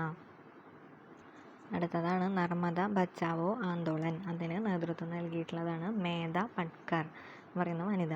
നർമ്മദ നദിയിലെ സർദാർ സരോവർ പദ്ധതിക്കെതിരെ രൂപപ്പെട്ടതാണ്. നർമ്മദ നദിയിലെ സർദാർ സരോവർ പദ്ധതിക്കെതിരെയാണ് നർമ്മദ ബച്ചാവോ ആന്തോളൻ വന്നത്. ഗോത്രവർഗ ജനതയുടെ കുടിയൊഴിപ്പിക്കലിനെതിരെയും പ്രവർത്തിച്ചിട്ടുണ്ട്. തദ്ദേശീയ ജനതയുടെ ജീവനോപാധികളെ സംരക്ഷിക്കാനായിട്ട് പ്രവർത്തിച്ചു. നീതിപൂർവമല്ലാത്ത കുടിയൊഴിപ്പിക്കലിനും പുനരധിവാസത്തിനും എതിരെ. നർമ്മദ ബച്ചാവോ ആന്തോളൻ, മേധ പട്കർ. ചിപ്കോ പ്രസ്ഥാനം, സുന്ദർലാൽ ബഹുഗുണ, നർമ്മദ ബച്ചാവോ ആന്തോളൻ, മേധ പട്കർ. ഇനി സൈലന്റ് വാലി ദേശീയോദ്യാനം. സൈലന്റ് വാലിയിലെ നിർദ്ദിഷ്ട ജലവൈദ്യുത പദ്ധതിക്കെതിരായിട്ടുള്ള പ്രസ്ഥാനമാണ് സൈലന്റ് വാലി. മഴക്കാടും ജൈവവൈവിധ്യങ്ങളും സംരക്ഷിക്കുന്നതിനായിട്ട് നിലകൊണ്ടു. പ്രക്ഷോഭങ്ങളെ തുടർന്ന് സൈലന്റ് വാലി ജലവൈദ്യുത പദ്ധതി ഉപേക്ഷിക്കപ്പെട്ടു. സൈലന്റ് വാലി ദേശീയോദ്യാനമായിട്ട് പ്രഖ്യാപിച്ചു. കണ്ട, ചിപ്കോ പ്രസ്ഥാനം, സുന്ദർലാൽ ബഹുഗുണ, നർമ്മദ ബച്ചാവോ ആന്തോളൻ, മേധ പട്കർ, പിന്നെ സൈലന്റ് വാലി. പരിസ്ഥിതി പ്രസ്ഥാനങ്ങളുടെയും എന്താ പറയുക സംഘടനകളുടെയൊക്കെ ഫലമായിട്ട് ഇന്ത്യയിൽ പരിസ്ഥിതി നിയമങ്ങളും വനങ്ങളെ സംരക്ഷിക്കാനുള്ള നിയമങ്ങളും ഒക്കെ ഉണ്ടായിട്ടുണ്ട്. അതിൽ പ്രധാനപ്പെട്ടതാണ് 2002 ജൈവ വൈവിധ്യ നിയമം. 2002 ജൈവ വൈവിധ്യ നിയമം. 2006 പട്ടികവർഗക്കാരുടെയും മറ്റ് പരമ്പരാഗത വനവാസികളുടെയും അവകാശങ്ങൾ തിരിച്ചറിയൽ നിയമം. പട്ടികവർഗക്കാരുടെയും മറ്റ് പരമ്പരാഗത വനവാസികളുടെയും അവകാശം തിരിച്ചറിയൽ നിയമം 2006. പിന്നെ 2013 ഭൂമി ഏറ്റെടുക്കൽ, പുനരധിവാസം എന്നിവയിലെ ന്യായമായ നഷ്ടപരിഹാരത്തിനും സുതാര്യതയ്ക്കും. ഭൂമി ഏറ്റെടുക്കൽ, പുനരധിവാസം, അതിന് ന്യായമായ നഷ്ടപരിഹാരം, സുതാര്യതയ്ക്കുള്ള അവകാശം 2013. 2002 ജൈവവൈവിധ്യം. 2006 പട്ടികവർഗക്കാരുടെയും പരമ്പരാഗത വനവാസികളുടെയും അവകാശം തിരിച്ചറിയുന്ന നിയമം. 2013 ഭൂമി ഏറ്റെടുക്കൽ, പുനരധിവാസം, നഷ്ടപരിഹാരം, അതിനൊക്കെ വേണ്ടിയുള്ള നിയമം. അടുത്തതാണ് കർഷക പ്രസ്ഥാനങ്ങൾ. കർഷകർ നേരിടുന്ന പ്രശ്നങ്ങൾ മുൻനിർത്തി നിരവധി മുന്നേറ്റങ്ങൾ ഇന്ത്യയിൽ ഉണ്ടായിട്ടുണ്ട്.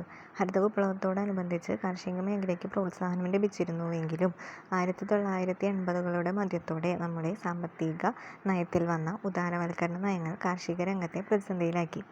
1980കളുടെ മധ്യത്തിൽ വന്നിട്ടുള്ള സാമ്പത്തിക നയത്തിലെ ഉദാരവൽക്കരണ നയങ്ങളാണ് പ്രതിസന്ധിയിലാക്കിയത്. ഉൽപാദനത്തെയും ഭക്ഷ്യസുരക്ഷയെയും തൊഴിൽ മേഖലയെയും ഗുരുതരമായി ബാധിക്കുന്നതായിരുന്നു കാർഷിക മേഖലയുടെ പരിഷ്കാരം. എന്തിനൊക്കെ? ഉൽപാദനം, ഭക്ഷ്യസുരക്ഷ, തൊഴിൽ മേഖല അതിനെ ബാധിക്കുന്നതായിരുന്നു ഈ പരിഷ്കാരങ്ങൾ. ഇതിനെതിരെ ഉത്തർപ്രദേശിൽ രൂപപ്പെട്ട ഭാരതീയ കിസാൻ യൂണിയൻ ഗ്രാമീണ കർഷകരെ സംഘടിപ്പിച്ച് വൻ പ്രക്ഷോഭങ്ങൾ നടത്തി. മഹാരാഷ്ട്രയിലെ ഷേത്കാരി സംഘടന, കർണാടകയിലെ റയത സംഘം തുടങ്ങിയവ രാജ്യത്തിൻ്റെ വിവിധ പ്രദേശങ്ങളിലെ കർഷക മുന്നേറ്റ പ്രസ്ഥാനങ്ങൾക്ക് ഉദാഹരണങ്ങളാണ്. 2020-21 കാലഘട്ടത്തിൽ ഡൽഹിയുടെ അതിർത്തിയിൽ സംയുക്ത കിസാൻ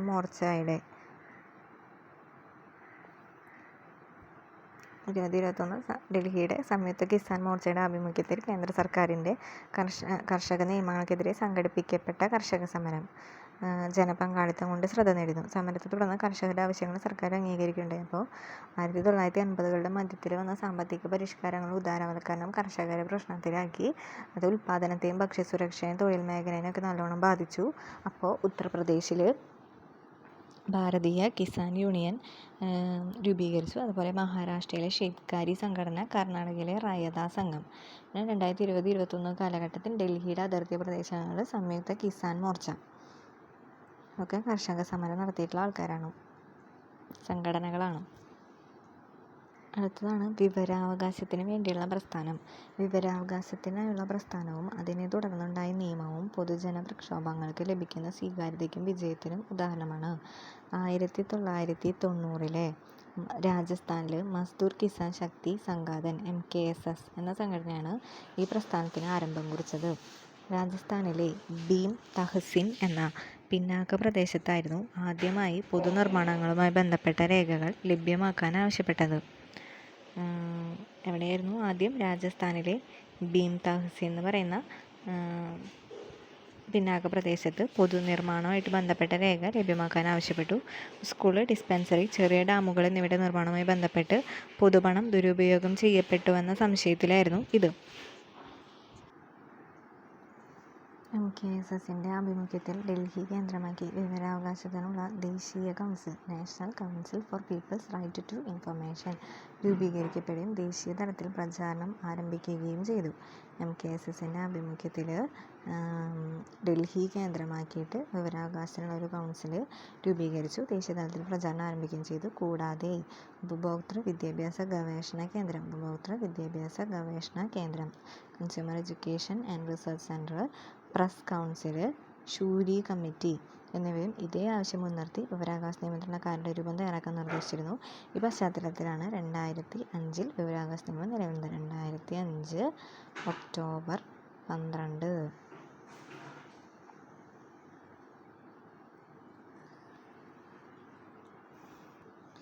വിവരാവകാശ നിയമം 2005 ഇന്ത്യൻ പാർലമെൻറ്റ് വിവരാവകാശ നിയമം പാസ്സാക്കുകയും 2005 ഒക്ടോബർ 12 പ്രാബല്യത്തിൽ വരികയും ചെയ്തു. പൊതുസ്ഥാപനങ്ങളിൽ നിന്നും അധികാരികളിൽ നിന്നും പൗരന്മാർക്ക് വിവരങ്ങൾ ലഭിക്കുന്നതിനുള്ള അവകാശമാണ് നിയമം ഉറപ്പുവരുത്തുന്നത്. ഇത് പ്രകാരം വിവരങ്ങൾ 30 ദിവസങ്ങൾക്കുള്ളിൽ നൽകണം. ഹർജിക്കാരൻ്റെ ജീവനും സ്വാതന്ത്ര്യത്തിനും ഭീഷണിയായ കാര്യങ്ങൾ 48 മണിക്കൂറിനുള്ളിൽ വിവരങ്ങൾ നൽകണം. വിവരങ്ങൾ നൽകുന്നതിനായി ഓരോ സ്ഥാപനത്തിനും ഒരു ചീഫ് ഇൻഫർമേഷൻ ഓഫീസർ പ്രവർത്തിക്കുന്നു. നിശ്ചിത സമയത്തിനുള്ളിൽ വിവരങ്ങൾ ലഭിക്കാത്ത പക്ഷം ഹർജിക്കാരന് മേലധികാരികൾക്ക് അപ്പീൽ സമർപ്പിക്കാം. വിവരാവകാശ നിയമത്തിൻ്റെ നടത്തിപ്പിനായി കേന്ദ്രത്തിലും സംസ്ഥാനത്തിലും വിവരാവകാശ കമ്മീഷനുകൾ പ്രവർത്തിച്ചു വരുന്നു. ജനാധിപത്യത്തിൽ സുതാര്യത അത്യന്താപേക്ഷിതമായതിനാലും അഴിമതി നിർമ്മാർജ്ജനം ചെയ്യേണ്ടതിനാലും പൊതുകാര്യങ്ങളെ സംബന്ധിച്ച ആധികാരികമായ വിവരങ്ങൾ പൗരന്മാർക്ക് ലഭ്യമാക്കേണ്ടതുണ്ട്. അടുത്തത് പ്രാദേശിക പ്രസ്ഥാനങ്ങൾ. വൈവിധ്യങ്ങൾ നിറഞ്ഞ രാജ്യമാണ് ഇന്ത്യ. ഭൂപ്രകൃതി, കാലാവസ്ഥ, ഭാഷ, സംസ്കാരം, ജീവിതരീതി, മതം, വംശം തുടങ്ങിയവയിലെല്ലാം ഈ വൈവിധ്യം ദർശിക്കാൻ സാധിക്കും. ഇവയുടെ അടിസ്ഥാനത്തിൽ ഒരു പ്രദേശത്തിന് പ്രത്യേക പരിഗണന, ആനുകൂല്യം, സംരക്ഷണം തുടങ്ങിയ ആവശ്യങ്ങൾക്കായി ഉടലെടുക്കുന്ന പ്രസ്ഥാനങ്ങളാണ് പ്രാദേശിക പ്രസ്ഥാനം. അതായത് പ്രത്യേക പരിഗണന, ആനുകൂല്യം, സംരക്ഷണം തുടങ്ങിയ ആവശ്യങ്ങൾക്ക് വേണ്ടിയിട്ട് അങ്ങനെ ആവശ്യങ്ങൾക്ക് വേണ്ടിയിട്ട് ഉടലെടുക്കുന്ന പ്രസ്ഥാനങ്ങളാണ് പ്രാദേശിക പ്രസ്ഥാനം. ഉന്നയിക്കുന്ന ആവശ്യത്തിൻ്റെ അടിസ്ഥാനത്തിൽ ഇത്തരം പ്രസ്ഥാനങ്ങൾ പ്രധാനമായും കുടിയേറ്റ വിരുദ്ധ പ്രസ്ഥാനങ്ങൾ, പ്രാദേശിക സ്വയംഭരണ പ്രസ്ഥാനങ്ങൾ, വിഘടനവാദ പ്രസ്ഥാനങ്ങൾ അങ്ങനെ തന്നിരിക്കും. ആവശ്യത്തിൻ്റെ അടിസ്ഥാനത്തിൽ കുടിയേറ്റ വിരുദ്ധ പ്രസ്ഥാനം, പ്രാദേശിക സ്വയംഭരണ പ്രസ്ഥാനം, വിഘടനവാദ പ്രസ്ഥാനം അങ്ങനെ തരംതിരിച്ചിട്ടുണ്ട്. അതിൽ ആദ്യത്തെ ദ്രാവിഡ പ്രസ്ഥാനം. ദ്രാവിഡ ജനതയുടെ രാഷ്ട്രീയ ശാക്തീകരണം, തമിഴ് ഭാഷയുടെ വളർച്ച, യുക്തിവാദം എന്നീ ആശയങ്ങളുടെ സ്വാധീനത്താൽ 20-ാം നൂറ്റാണ്ടിൻ്റെ ആദ്യ ദശകങ്ങളിൽ തമിഴ്നാട്ടിൽ ആരംഭിച്ച പ്രസ്ഥാനമാണ് ദ്രാവിഡ പ്രസ്ഥാനം. എന്തൊക്കെയാണ്? ദ്രാവിഡ ജനതയുടെ രാഷ്ട്രീയ ശാക്തീകരണം, തമിഴ് ഭാഷയുടെ വളർച്ച, യുക്തിവാദം. ഇതിനൊക്കെ വേണ്ടി 20-ാം നൂറ്റാണ്ടിൻ്റെ ആദ്യ ദശകത്തിൽ തമിഴ്നാട്ടിലാണ് ആരംഭിച്ചിട്ടുള്ളതാണ് ദ്രാവിഡ പ്രസ്ഥാനം. ദ്രാവിഡ സംസ്കാരത്തിന് മേൽ ബ്രാഹ്മണ സംസ്കാരം മേധാവിത്വം നേടുന്നത് ചെറുക്കുക എന്നതും ഈ പ്രസ്ഥാനത്തിൻ്റെ ലക്ഷ്യമാണ്. ദ്രാവിഡ സംസ്കാരത്തിൻ്റെ മുകളിൽ ബ്രാഹ്മണ സംസ്കാരം മേധാവിത്വം നേടുന്നത് ചെറുക്കുക അതും ലക്ഷ്യമാണ്.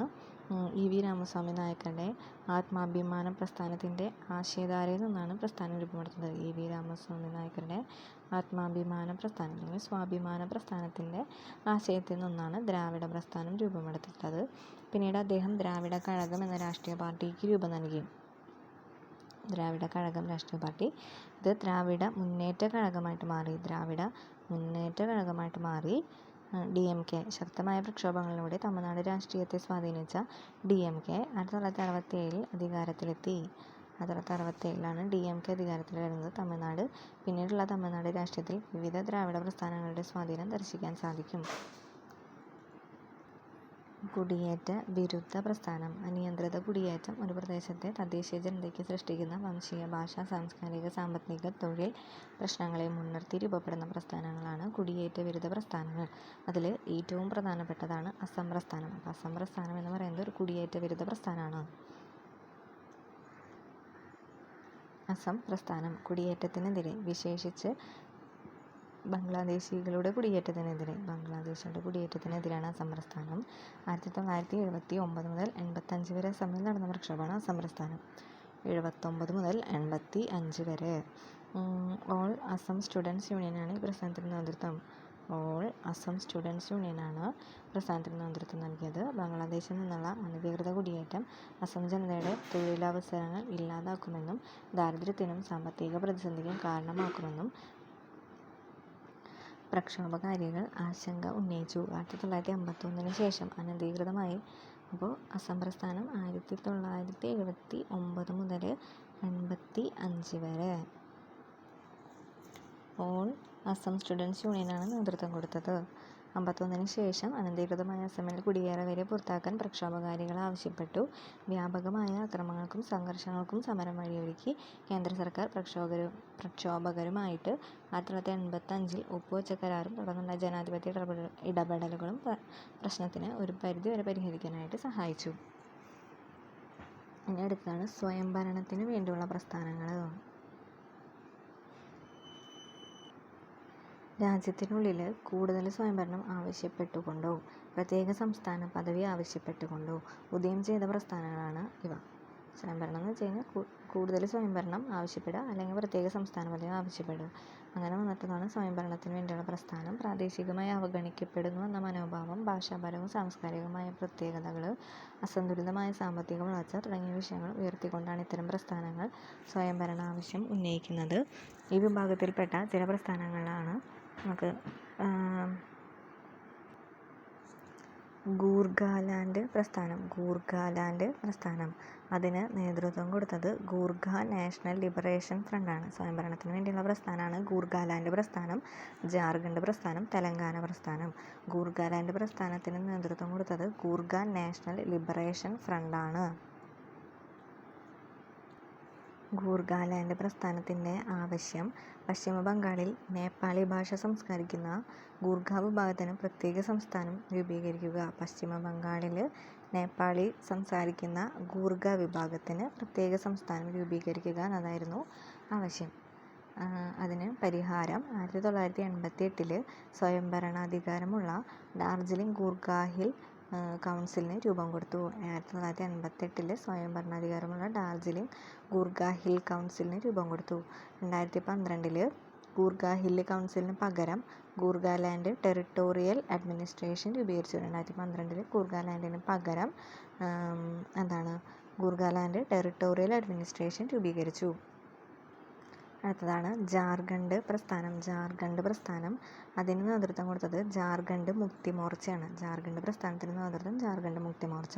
ഗൂർഖാലാൻഡ് പ്രസ്ഥാനത്തിന് ഗൂർഖ നാഷണൽ ലിബറേഷൻ ഫ്രണ്ടും ജാർഖണ്ഡ് പ്രസ്ഥാനത്തിന് ജാർഖണ്ഡ് മുക്തി മോർച്ചയും. ഇനി ജാർഖണ്ഡ് പ്രസ്ഥാനത്തിൻ്റെ ആവശ്യം നോക്കാം. ബീഹാറിൽ നിന്നും ജാർഖണ്ഡ് മേഖല വിഭജിച്ച് പ്രത്യേക സംസ്ഥാനം രൂപീകരിക്കുക. ബീഹാറിൽ നിന്ന് ജാർഖണ്ഡിനെ വിഭജിച്ചിട്ട് പ്രത്യേക സംസ്ഥാനം രൂപീകരിക്കുക എന്നതായിരുന്നു ആവശ്യം. 2000 ജാർഖണ്ഡ് സംസ്ഥാനം രൂപീകരിച്ചു. അങ്ങനെ 2000 ജാർഖണ്ഡ് സംസ്ഥാനം രൂപീകരിച്ചു. അടുത്തത് തെലങ്കാന പ്രസ്ഥാനം. അതിന് നേതൃത്വം കൊടുത്തത് തെലങ്കാന രാഷ്ട്ര സമിതി. ഗൂർഖാലാൻഡിന് ഗൂർഖ നാഷണൽ ലിബറേഷൻ ഫ്രണ്ട്, ജാർഖണ്ഡിന് ജാർഖണ്ഡ് മുക്തി മോർച്ച, തെലങ്കാനയ്ക്ക് തെലങ്കാന രാഷ്ട്ര സമിതി. തെലങ്കാന പ്രസ്ഥാനത്തിൻ്റെ ആവശ്യം ആന്ധ്രാപ്രദേശ് വിഭജിച്ചിട്ട് തെലങ്കാന രൂപീകരിക്കുക. ജാർഖണ്ഡിനാണെങ്കിൽ ബീഹാറിൽ നിന്ന് ജാർഖണ്ഡിനെ വിഭജിച്ചിട്ട് ജാർഖണ്ഡ് രൂപീകരിക്കുക. അങ്ങനെ 2000 ജാർഖണ്ഡ് രൂപീകരിച്ചു. തെലങ്കാനയ്ക്കാണെങ്കിൽ ആന്ധ്രാപ്രദേശ് വിഭജിച്ചിട്ട് തെലങ്കാന രൂപീകരിക്കുക. അങ്ങനെ 2014 തെലങ്കാന സംസ്ഥാനവും രൂപീകരിച്ചു.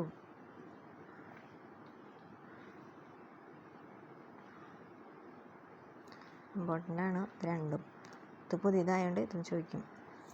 അപ്പോൾ ഗൂർഖാലാൻഡിൻ്റെ ആവശ്യം പശ്ചിമ ബംഗാളിലെ നേപ്പാളി ഭാഷ സംസാരിക്കുന്ന ഗൂർഖ വിഭാഗത്തിന് പ്രത്യേക സംസ്ഥാനം. എന്നിട്ട് 1988 ഗൂർഖ ഹിൽ കൗൺസിൽ രൂപീകരിച്ചു. 2012 ഗൂർഖ ഹിൽ കൗൺസിലിന് പകരം ഗൂർഖാലാൻഡ് ടെറിട്ടോറിയൽ അഡ്മിനിസ്ട്രേഷൻ രൂപീകരിച്ചു. അടുത്തതാണ് വിഘടനവാദ പ്രസ്ഥാനം. ഇന്ത്യയിൽ നിന്നും ചില പ്രദേശങ്ങൾ വേർപെടുത്തി സ്വതന്ത്ര രാഷ്ട്രങ്ങൾ രൂപീകരിക്കുക എന്ന ലക്ഷ്യത്തോടെ ആരംഭിച്ചതാണ് വിഘടനവാദ പ്രസ്ഥാനം. ചില പ്രദേശം വേർപെടുത്തി സ്വതന്ത്ര രാഷ്ട്രം രൂപീകരിക്കുക.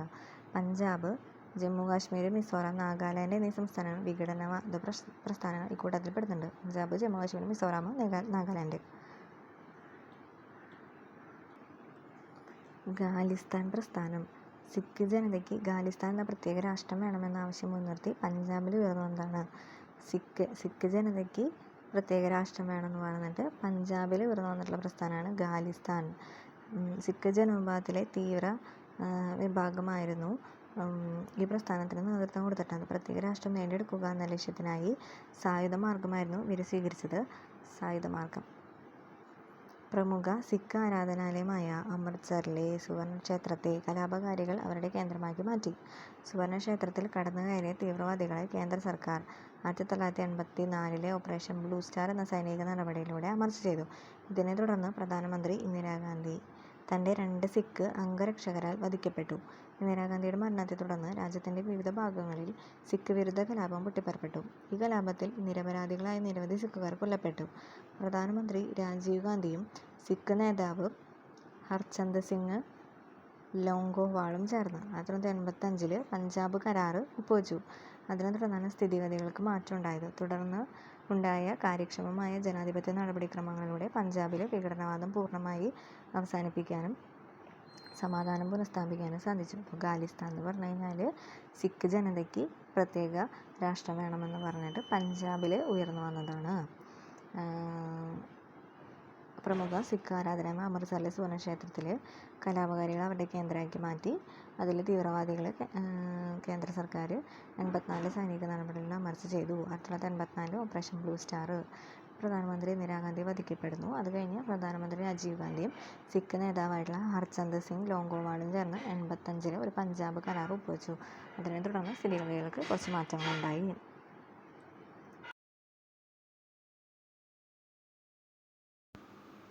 ജമ്മു കാശ്മീരിലെ വിഘടനവാദ പ്രസ്ഥാനങ്ങൾ. ഭരണഘടനയുടെ ആർട്ടിക്കിൾ 370 പ്രകാരം പ്രത്യേക അവകാശങ്ങൾ അനുവദിച്ചിരുന്ന സംസ്ഥാനമാണ് ജമ്മു കാശ്മീർ. ആർട്ടിക്കിൾ 370 പ്രകാരം പ്രത്യേക അവകാശങ്ങളൊക്കെ ജമ്മു കാശ്മീരിന് അനുവദിച്ചിരുന്നു. ഇന്ത്യയിൽ നിന്നും കാശ്മീരിനെ വിഭജിച്ച് സ്വതന്ത്ര രാഷ്ട്രമാക്കുകയോ പാകിസ്ഥാനിൽ ചേർക്കുകയോ എന്ന ലക്ഷ്യത്തോടെ പ്രവർത്തിക്കുന്നവയാണ് ജമ്മു കാശ്മീരിലെ വിഘടനവാദ പ്രസ്ഥാനങ്ങൾ. ഇന്ത്യയിൽ നിന്ന് കാശ്മീരിനെ വിഭജിച്ച് സ്വതന്ത്രമാക്കുക, അതല്ലാന്നുണ്ടെങ്കിൽ പാകിസ്ഥാനിലേക്ക് ചേർക്കുക, അതിന് വേണ്ടിയിട്ട് പ്രവർത്തിക്കുന്നതാണ് ജമ്മു കാശ്മീരിലെ വിഘടനവാദ പ്രസ്ഥാനം. ഇവർ നടത്തിയ സായുധ ആക്രമണങ്ങൾ രാജ്യത്തിൻ്റെ സുരക്ഷയ്ക്കും ഐക്യത്തിനും അഖണ്ഡതയ്ക്കും വലിയ ഭീഷണി ഉയർത്തുകയുണ്ടായി. സമാധാന ചർച്ചകളിലൂടെയും പ്രത്യേക സാമ്പത്തിക വികസന പ്രവർത്തനങ്ങളിലൂടെയും സമാധാനം പുനഃസ്ഥാപിക്കാൻ കേന്ദ്ര സർക്കാർ ശ്രമം നടത്തുകയുണ്ടായി. ജമ്മു കാശ്മീരിന് അനുവദിച്ചിരുന്ന അനുച്ഛേദം 370 പ്രകാരമുള്ള പ്രത്യേക അവകാശങ്ങൾ 2019 കേന്ദ്ര സർക്കാർ പിൻവലിക്കുകയും ജമ്മു കാശ്മീർ പുനഃസംഘടനാ നിയമം പാസ്സാക്കുകയും ചെയ്തു. അപ്പോൾ ആർട്ടിക്കിൾ 370 പ്രകാരം ജമ്മു കാശ്മീരിന് പ്രത്യേക അവകാശങ്ങൾ ഉണ്ടായിരുന്നു. അത് 2019 കേന്ദ്ര സർക്കാർ പിൻവലിച്ചു. എന്നിട്ട് ജമ്മു കാശ്മീർ പുനഃസംഘടനാ നിയമം പാസ്സാക്കി. ഇത് പ്രകാരം ജമ്മു കാശ്മീരിൻ്റെ സംസ്ഥാന പദവി എടുത്തു കളയും. ജമ്മു കാശ്മീർ, ലഡാക്ക് അങ്ങനെ 2 കേന്ദ്രഭരണ പ്രദേശങ്ങളെ പുനഃസംഘടിപ്പിക്കുകയും ചെയ്തു. ജമ്മു കാശ്മീർ പുനഃസംഘടനാ നിയമം വഴി സംസ്ഥാന പദവി എടുത്തു കളഞ്ഞിട്ട് ജമ്മു കാശ്മീർ, ലഡാക്ക് അങ്ങനെ 2 കേന്ദ്രഭരണ പ്രദേശങ്ങളായിട്ട് മാറ്റി. 2024 ജമ്മു കാശ്മീർ നിയമസഭയിലേക്ക് സമാധാനപരമായ തെരഞ്ഞെടുപ്പ് നടത്താൻ സാധിക്കുകയും ജമ്മു കാശ്മീർ നാഷണൽ കോൺഫറൻസ് നേതാവ് ഒമർ അബ്ദുള്ള മുഖ്യമന്ത്രിയായി സർക്കാർ രൂപീകരിക്കുകയും ചെയ്തു. 2024 ജമ്മു കാശ്മീർ നിയമസഭയിലേക്ക് ഒരു തെരഞ്ഞെടുപ്പ് നടത്തി. എന്നിട്ട് ജമ്മു കാശ്മീർ നാഷണൽ കോൺഫറൻസിൻ്റെ നേതാവായിട്ടുള്ള ഒമർ അബ്ദുള്ള മുഖ്യമന്ത്രിയായിട്ട് സർക്കാർ രൂപീകരിക്കുകയും ചെയ്തു. ഇന്ത്യയുടെ വടക്ക് പടിഞ്ഞാറൻ ഭാഗങ്ങളിൽ എന്നതുപോലെ വടക്കുകിഴക്കൻ മേഖലകളിലും വിഘടനവാദ പ്രസ്ഥാനങ്ങൾ ഉയർന്നു വന്നിരുന്നു. അങ്ങനത്തെ ചില ഇത് നോക്കാം. പ്രസ്ഥാനം വടക്ക് കിഴക്കൻ വിഘടനവാദ പ്രസ്ഥാനങ്ങൾ, അതിൽ മിസോ നാഷണൽ ഫ്രണ്ട് അതിൻ്റെ നേതാവ് ലാൽ ഡെങ്കെ ആണ്. മിസോ നാഷണൽ ഫ്രണ്ട് നേതാവ് ലാൽ ഡെങ്കെ. മിസോ നാഷണൽ ഫ്രണ്ടിൻ്റെ ആവശ്യം മിസോ ഗോത്രവർഗ്ഗക്കാർക്കായി പ്രത്യേക രാജ്യം, അതാണ് മിസോ നാഷണൽ ഫ്രണ്ടിൻ്റെ ആവശ്യം.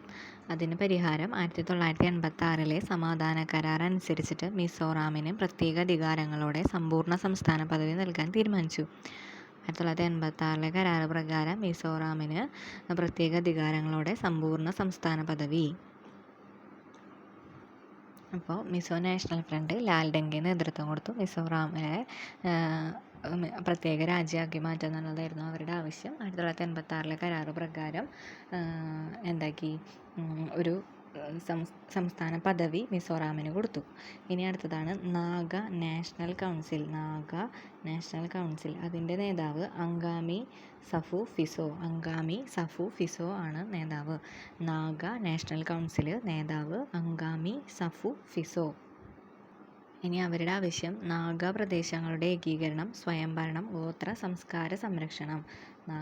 നാഗ പ്രദേശങ്ങളുടെ ഏകീകരണം, സ്വയംഭരണം, ഗോത്ര സംസ്കാര സംരക്ഷണം.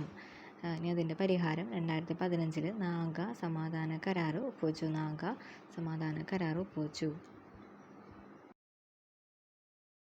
ജനാധിപത്യം നേരിടുന്ന മറ്റു ചില വെല്ലുവിളികൾ. നമ്മുടെ രാജ്യത്തെ ജനാധിപത്യ പ്രക്രിയയെ അസ്ഥിരപ്പെടുത്തുന്ന പ്രധാന വെല്ലുവിളികളാണ് വർഗീയത, കേന്ദ്ര സംസ്ഥാന ബന്ധങ്ങളിലെ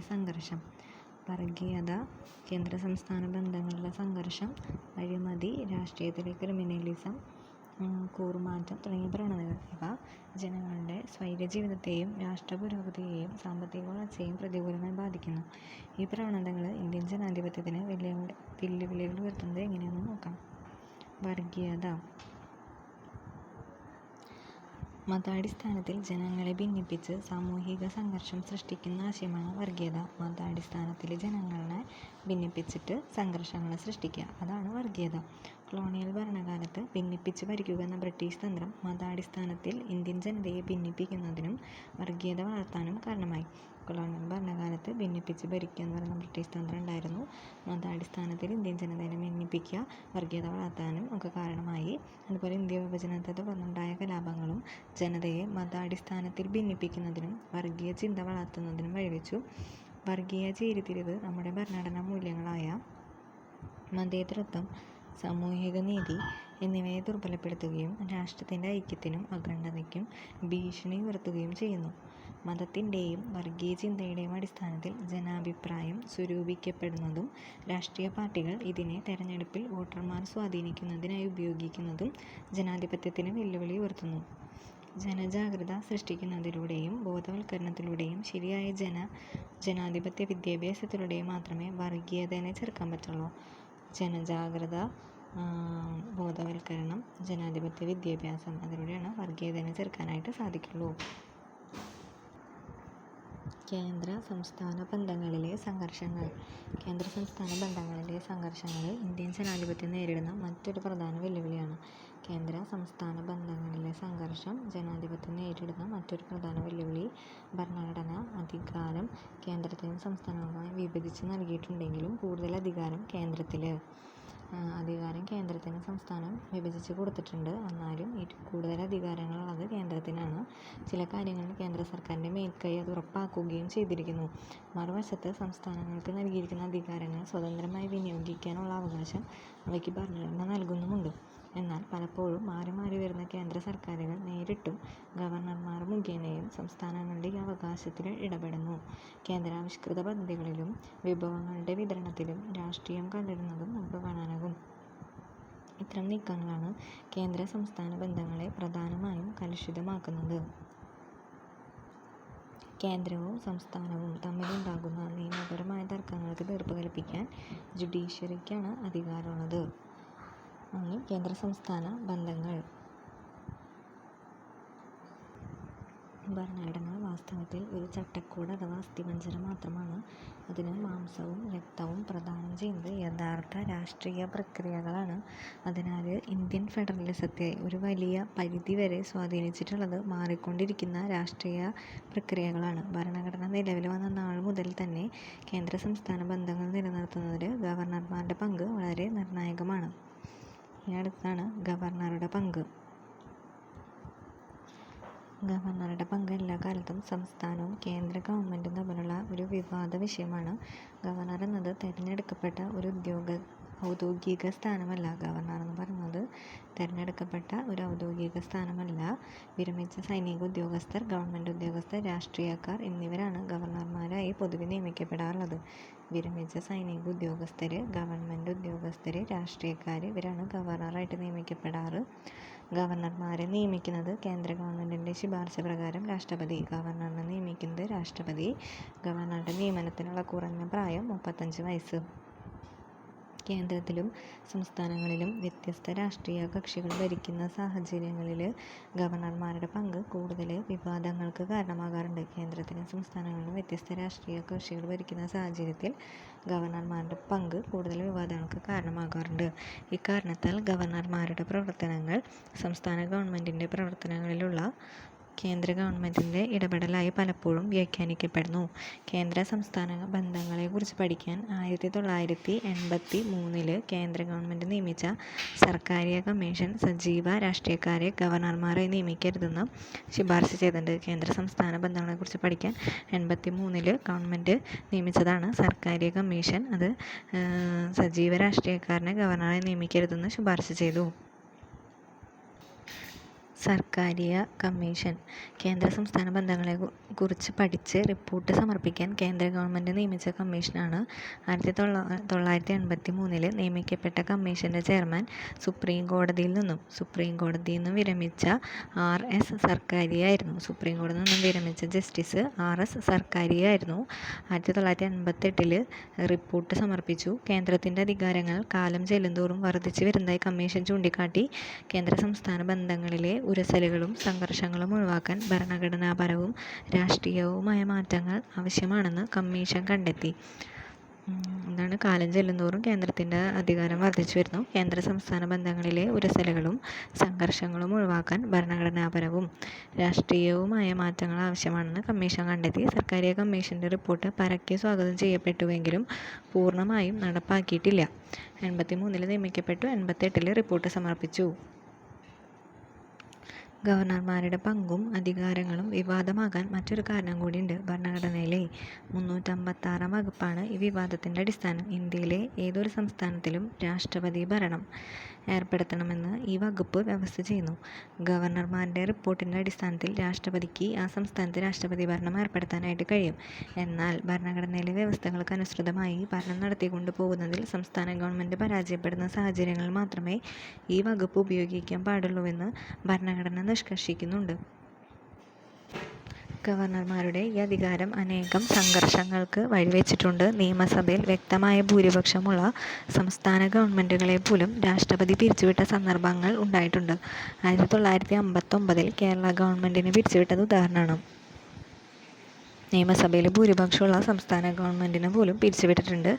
1959 കേരള ഗവൺമെൻറ്റിനെ ആർട്ടിക്കിൾ 356 ഉപയോഗിച്ച് പിരിച്ചുവിട്ടിട്ടുണ്ട്. EMS ആയിരുന്നു കാലത്തെ മുഖ്യമന്ത്രി. 356 വകുപ്പ് സംസ്ഥാനങ്ങളിലെ ജനാധിപത്യപരമായി തിരഞ്ഞെടുക്കപ്പെട്ട സർക്കാരുകളെ പിരിച്ചുവിടാനോ സംസ്ഥാന ഭരണം ഏറ്റെടുക്കുവാനോ അനുച്ഛേദം 356 രാഷ്ട്രപതിക്ക് അധികാരം നൽകുന്നു. ജനാധിപത്യപരമായി തിരഞ്ഞെടുക്കപ്പെട്ട സർക്കാരിനെ പിരിച്ചുവിടാം, അല്ലെങ്കിൽ സംസ്ഥാന ഭരണം ഏറ്റെടുക്കാനായിട്ട് രാഷ്ട്രപതിക്ക് അധികാരം നൽകുന്ന വകുപ്പാണ്, ആർട്ടിക്കിളാണ് 356. ഗവർണർ രാഷ്ട്രപതിക്ക് സമർപ്പിക്കുന്ന റിപ്പോർട്ടിൻ്റെ അടിസ്ഥാനത്തിലാണ് രാഷ്ട്രപതി ഭരണം ഏർപ്പെടുക. ഇന്ത്യൻ ഭരണഘടന നിലവിൽ വന്നതിന് ശേഷം ആദ്യമായിട്ട് ഈ വകുപ്പ് ഉപയോഗിച്ചത് 1951 പഞ്ചാബ് സർക്കാരിനെ പിരിച്ചുവിട്ടുകൊണ്ടായിരുന്നു. 1967 പൊതു തെരഞ്ഞെടുപ്പിന് മുമ്പ് വരെ 356 വകുപ്പ് അപൂർവമായി മാത്രമേ പ്രയോഗിച്ചിട്ടുള്ളൂ. എന്നാൽ 1967 ശേഷം വ്യാപകമായി പ്രയോഗിക്കപ്പെട്ടു.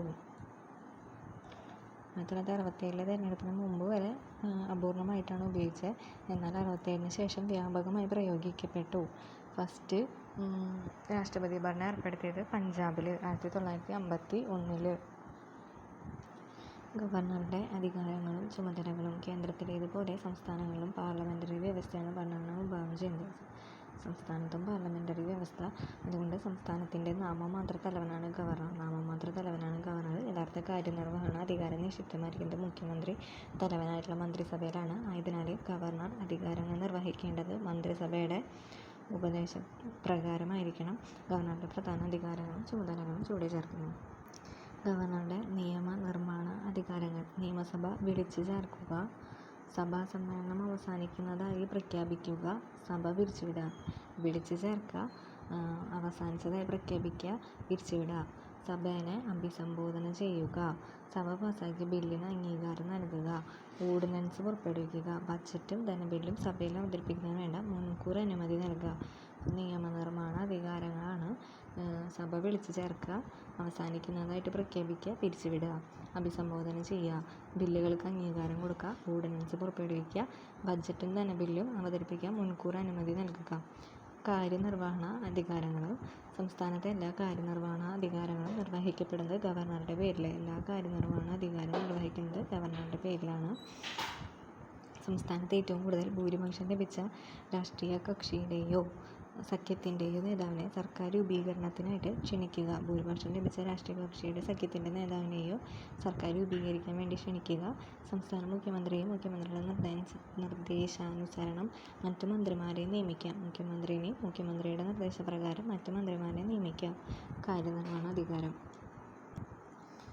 അടുത്ത കാര്യനിർവഹണം അഡ്വക്കേറ്റ് ജനറൽ, സംസ്ഥാന PSC ചെയർമാൻ, PSC അംഗങ്ങൾ അവരെ നിയമിക്കുക. Advocate general, PSC chairman, PSC അംഗങ്ങൾ അവരെ നിയമിക്കുക. പിന്നെ നീതിന്യായ അധികാരങ്ങൾ: സംസ്ഥാന സർക്കാരിൻ്റെ കാര്യനിർവഹണ അധികാര പരിധിയിൽ വരുന്ന വിഷയങ്ങളിലുള്ള കുറ്റകൃത്യങ്ങൾക്ക് മാപ്പ് നൽകാനും ശിക്ഷ താൽക്കാലികമായിട്ട് നിർത്തിവെക്കാനും ഇളവ് നൽകാനും ലഘൂകരിക്കാനുള്ള അധികാരം ഗവർണർക്കുണ്ട്.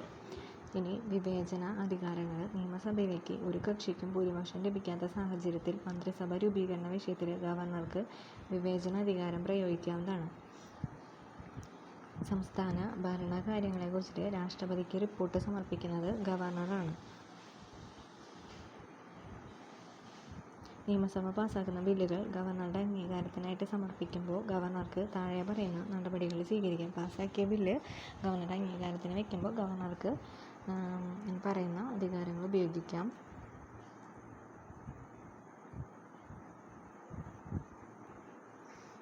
ബില്ലിന് അംഗീകാരം നൽകുന്നുവെന്നോ നൽകുന്നില്ല എന്നോ പ്രഖ്യാപിക്കുക. ബില്ലിന് അംഗീകാരം നൽകുക അല്ലെങ്കിൽ നൽകുന്നില്ല എന്ന് പ്രഖ്യാപിക്കുക. ഭേദഗതിയോടെ നിയമസഭയിലേക്ക് തിരിച്ചയക്കുക. അങ്ങനെ തിരിച്ചയക്കപ്പെടുന്ന ബില്ല് സഭ വീണ്ടും പരിഗണിച്ച് ഭേദഗതിയോടെയോ അല്ലാതെയോ പാസ്സാക്കി ഗവർണർക്ക് സമർപ്പിക്കുന്ന പക്ഷം ഗവർണർ അതിന് അനുമതി നൽകാൻ ബാധ്യസ്ഥനാണ്. അതായത് അതല്ലെങ്കിൽ ബില്ലിന് അംഗീകാരം കൊടുക്കാം, അല്ലെങ്കിൽ അംഗീകരിക്കാണ്ടിരിക്കാം. പിന്നെ ഭേദഗതിയോടെ നിയമസഭയിലേക്ക് തിരിച്ചയക്കാൻ പറ്റും. അങ്ങനെ തിരിച്ചയക്കപ്പെടുന്ന ബില്ല് സഭ വീണ്ടും പരിഗണിച്ചിട്ട് ഭേദഗതി ചെയ്തിട്ടോ അല്ലെങ്കിൽ ഭേദഗതി ചെയ്യാണ്ടോ പാസ്സാക്കിയിട്ട് ഗവർണർക്ക് സമർപ്പിക്കുകയാണ്. അങ്ങനെയാണെങ്കിൽ ഗവർണർ അതിന് അനുമതി നൽകാൻ ബാധ്യസ്ഥനാണ്. ബില്ല് പിന്നെ രാഷ്ട്രപതിയുടെ പരിഗണനയ്ക്കായിട്ട് സമർപ്പിക്കാം. സംസ്ഥാനത്തിൻ്റെ ജനാധിപത്യ പ്രക്രിയയെ സുഗമവും ഭരണഘടനയുടെ അന്തസ്സത്തയ്ക്ക് യോജിക്കും വിധവും മുന്നോട്ട് കൊണ്ടുപോകുവാൻ സംസ്ഥാന സർക്കാരിനെ സഹായിക്കുക എന്ന കടമയാണ് ഗവർണർമാർക്കുള്ളത്. എന്താണ് സംസ്ഥാനത്തിൻ്റെ ജനാധിപത്യ പ്രക്രിയയെ സുഗമവും ഭരണഘടന അന്തസ്സത്തയ്ക്ക് യോജിക്കും വിധവും മുന്നോട്ട് കൊണ്ടുപോകാൻ സർക്കാരിനെ സഹായിക്കുക. ഗവർണർമാർ മുഖ്യമന്ത്രിയുടെ നേതൃത്വത്തിലുള്ള മന്ത്രിസഭയെ നിയന്ത്രിക്കുന്ന അധികാരികളല്ല. മുഖ്യമന്ത്രിയുടെ നേതൃത്വത്തിലുള്ള മന്ത്രിസഭയെ നിയന്ത്രിക്കുന്ന അധികാരിയല്ല, മറിച്ച് അതിൻ്റെ സുഹൃത്തും ദാർശനികനും വഴികാട്ടിയുമാണ്. ഭരണഘടന അനുശാസിക്കുന്ന രീതിയിലുള്ള ഗവർണർമാരുടെ ഇടപെടലുകൾ ജനാധിപത്യ പ്രക്രിയയെ ശക്തിപ്പെടുത്തുകയും ഭരണഘടനയുടെ അന്തസ്സ് ഉയർത്തിപ്പിടിക്കുകയും ചെയ്യും. അടുത്തത് അഴിമതി. ഏതെങ്കിലും തരത്തിലുള്ള അധികാരമോ സ്ഥാനമാനങ്ങളോ ഉപയോഗപ്പെടുത്തിയും അനധികൃതമായി സ്വാധീനം ചെലുത്തിയും നിയമപരമായി ലഭിക്കേണ്ട വേതനത്തിന് പുറമെ പണമോ മറ്റെന്തെങ്കിലും പ്രത്യുപകാരമോ സ്വീകരിക്കുന്നതിനെ അഴിമതിയായി കണക്കാക്കാം. കൈക്കൂലി, സ്വജനപക്ഷപാതം, അനധികൃത സ്വത്ത് സമ്പാദനം തുടങ്ങിയവ അഴിമതിക്ക് ഉദാഹരണങ്ങളാണ്. രാജ്യത്തെ സാമ്പത്തിക നിക്ഷേപങ്ങൾ, സാമ്പത്തിക വളർച്ച തുടങ്ങിയവയെയും നമ്മുടെ ജനാധിപത്യ വ്യവസ്ഥയെയും അഴിമതി പ്രതികൂലമായിട്ട് ബാധിക്കും. അഴിമതി ജനങ്ങൾക്ക് ലഭിക്കേണ്ട അവകാശങ്ങളെയും ക്ഷേമപ്രവർത്തനങ്ങളെയും സൗകര്യങ്ങളെയും ചില വ്യക്തികളിൽ മാത്രം കേന്ദ്രീകരിക്കുന്നതിന് കാരണമാകുന്നു. ഇത് സാധാരണ ജനങ്ങൾക്ക് ജനാധിപത്യ സംവിധാനത്തിനുള്ള വിശ്വാസം നഷ്ടപ്പെടുന്നതിനിടയാക്കുന്നു. അഴിമതിക്കെതിരെ ജനജാഗ്രത വളർത്തിയെടുക്കുക. ശക്തമായ നിയമ സംവിധാനം രൂപീകരിക്കുക. അഴിമതിക്കെതിരെ ജനജാഗ്രത വളർത്താൻ നിയമ സംവിധാനം രൂപീകരിക്കുക. അഴിമതി അന്വേഷണ സംവിധാനങ്ങളെ രാഷ്ട്രീയ സ്വാധീനത്തിൽ നിന്നും സ്വതന്ത്രമാക്കുക. രാഷ്ട്രീയ പാർട്ടികളുടെ സാമ്പത്തിക സ്രോതസ്സുകൾ സുതാര്യമാക്കുക. ഭരണരംഗം സുതാര്യമാക്കുക. ജനങ്ങളിൽ അഴിമതിക്കെതിരെ ബോധവൽക്കരണം നടത്തുക തുടങ്ങിയ അഴിമതി തടയാനുള്ള മാർഗം. അപ്പോൾ എന്തൊക്കെയാണ്? ജനജാഗ്രത രൂപീകരിക്കുക, ശക്തമായി നിയമ സംവിധാനം രൂപീകരിക്കുക, അഴിമതി അന്വേഷിക്കുന്ന സംവിധാനങ്ങളെ രാഷ്ട്രീയത്തിൻ്റെ സ്വാധീനത്തിൽ നിന്ന് സ്വതന്ത്രമാക്കുക, രാഷ്ട്രീയ പാർട്ടികളുടെ സാമ്പത്തിക സ്രോതസ്സ് സുതാര്യമാക്കുക, ഭരണരംഗം സുതാര്യമാക്കുക, ജനങ്ങളിൽ അഴിമതിക്കെതിരെ ബോധവൽക്കരണം നടത്തുക. ഇതെല്ലാം അഴിമതി തടയുന്നതിനുള്ള മാർഗങ്ങളാണ്. അടുത്തത് ഇലക്ടറൽ ബോണ്ട്. വ്യക്തികൾക്കും കോർപ്പറേറ്റുകൾക്കും തങ്ങൾക്ക് ഇഷ്ടമുള്ള തുക ഏതെങ്കിലും രാഷ്ട്രീയ പാർട്ടികൾക്ക് സംഭാവന ചെയ്യാൻ ആവിഷ്കരിച്ച പദ്ധതിയാണ് ഇലക്ടറൽ ബോണ്ട്. വ്യക്തിക്കും കോർപ്പറേറ്റുകൾക്കും ഇഷ്ടമുള്ള രാഷ്ട്രീയ പാർട്ടിക്ക് ഒരു തുക സംഭാവന ചെയ്യാം. അതിനുവേണ്ടി ആവിഷ്കരിച്ച പദ്ധതിയാണ് ഇലക്ടറൽ ബോണ്ട്. 2017-18 കേന്ദ്ര ബഡ്ജറ്റിലൂടെയാണ് ഇലക്ടറൽ ബോണ്ട് അവതരിപ്പിച്ചത്. 2017-18 ബഡ്ജറ്റിലാണ് ഇലക്ടറൽ ബോണ്ട് അവതരിപ്പിക്കുന്നത്. തൊട്ട് മുമ്പത്തെ സംസ്ഥാന ലോക്സഭാ തെരഞ്ഞെടുപ്പുകളിൽ പോൾ ചെയ്ത ആകെ വോട്ടിൻ്റെ 1% കുറയാതെ വോട്ട് നേടുകയും തിരഞ്ഞെടുപ്പ് കമ്മീഷനിൽ രജിസ്റ്റർ ചെയ്യുകയും ചെയ്തിട്ടുള്ള എല്ലാ പാർട്ടികൾക്കും ഈ ബോണ്ടിലൂടെ പണം സ്വരൂപിക്കാം. തൊട്ട് മുമ്പത്തെ സംസ്ഥാന അല്ലെങ്കിൽ ലോക്സഭാ തെരഞ്ഞെടുപ്പിൽ പോൾ ചെയ്തിട്ടുള്ള ആകെ വോട്ടിൻ്റെ 1% കുറയാതെ വോട്ട് നേടണം. പിന്നെ തിരഞ്ഞെടുപ്പ് കമ്മീഷനിൽ രജിസ്റ്റർ ചെയ്യണം. അങ്ങനെയുള്ള എല്ലാ പാർട്ടിക്കും പണം സ്വരൂപിക്കാം. 1000 മുതൽ 1 കോടി രൂപ വരെ സ്ഥാപനങ്ങൾക്കോ വ്യക്തികൾക്കോ അവർക്ക് ഇഷ്ടമുള്ള തുകയ്ക്ക് SBI വഴി ബോണ്ട് വാങ്ങാം. 1000 തൊട്ട് 1 കോടി വരെ സ്ഥാപനങ്ങൾക്കോ വ്യക്തികൾക്കോ ഇഷ്ടമുള്ള തുകയ്ക്ക് SBI വഴിയാണ് ഇലക്ട്രൽ ബോണ്ട് അനുവദിക്കാൻ അധികാരമുള്ള ബാങ്ക് SBI ആണ്. SBI വഴി ബോണ്ട് വാങ്ങാം. സംഭാവന എന്ന വിഭാഗത്തിൽ വരുന്നതിനാൽ ഈ തുകയ്ക്ക് നികുതി ഇളവ് ലഭിക്കും. സംഭാവന ആയതുകൊണ്ട് നികുതി ഇളവ് ഉണ്ടാവും. ദാതാക്കളിൽ നിന്നും ലഭിക്കുന്ന ബോണ്ടുകൾ രാഷ്ട്രീയ കക്ഷികൾ 15 ദിവസത്തിനകം പണമാക്കിയിട്ട് മാറ്റണം. രാഷ്ട്രീയ കക്ഷി 15 ദിവസത്തിനുള്ളിൽ പണമാക്കിയിട്ട് മാറ്റണം. ബോണ്ടുകളുടെ സുതാര്യതയും നിയമസാധുതയും പരിശോധിച്ച് 2024 ഫെബ്രുവരി 15 സുപ്രീം കോടതി ഇലക്ട്രൽ ബോണ്ട് റദ്ദാക്കി. ഇലക്ട്രൽ ബോണ്ട് മൗലികാവകാശത്തിന് വിരുദ്ധമാണെന്ന് സുപ്രീം കോടതി വിധിച്ചു. രാഷ്ട്രീയത്തിൻ്റെ ക്രിമിനൽ വൽക്കരണം. ജനാധിപത്യം നേരിടുന്ന മറ്റൊരു പ്രധാന വെല്ലുവിളിയാണ് രാഷ്ട്രീയത്തിൻ്റെ ക്രിമിനൽ വൽക്കരണം. രാഷ്ട്രീയ പാർട്ടികളിലെ നേതാക്കളോ പ്രവർത്തകരോ ക്രിമിനൽ പ്രവർത്തനങ്ങളിൽ ഏർപ്പെടുന്നതോ ക്രിമിനൽ പ്രവർത്തനങ്ങളെ പ്രോത്സാഹിപ്പിക്കുന്നതോ ആയ പ്രവണതയാണ് രാഷ്ട്രീയത്തിൻ്റെ ക്രിമിനൽ വൽക്കരണം. നേതാക്കളോ പ്രവർത്തകരോ ക്രിമിനൽ പ്രവർത്തനങ്ങളിൽ ഏർപ്പെടുക അല്ലെങ്കിൽ പ്രോത്സാഹിപ്പിക്കുക, അതിലാണ് രാഷ്ട്രീയത്തിൻ്റെ ക്രിമിനൽ വൽക്കരണം എന്ന് പറയുന്നത്. കൂടാതെ കുറ്റകൃത്യങ്ങളിൽ ഏർപ്പെടുന്നവർ രാഷ്ട്രീയത്തിൽ ഇടപെടുന്നതും രാഷ്ട്രീയത്തിൻ്റെ ക്രിമിനൽ വൽക്കരണമാണ്. ജനങ്ങളെ ഭയപ്പെടുത്തി ഏതെങ്കിലും പാർട്ടിക്ക് അനുകൂലമായി വോട്ട് ചെയ്യാൻ പ്രേരിപ്പിക്കുകയോ അതിനുള്ള സാഹചര്യം ഒരുക്കുകയോ ചെയ്യുന്നത് ജനാധിപത്യത്തിൻ്റെ മൂല്യച്യുതിക്ക് കാരണമാകുന്നു. ക്രിമിനൽ പശ്ചാത്തലമുള്ളവർ രാഷ്ട്രീയ പാർട്ടികളുടെ നേതൃത്വത്തിലെത്തുന്നതും ഭരണാധികാരികളാകുന്നതും പൗരർക്ക് ജനാധിപത്യ സംവിധാനത്തിലുള്ള വിശ്വാസ്യത നഷ്ടപ്പെടുത്തുന്നു.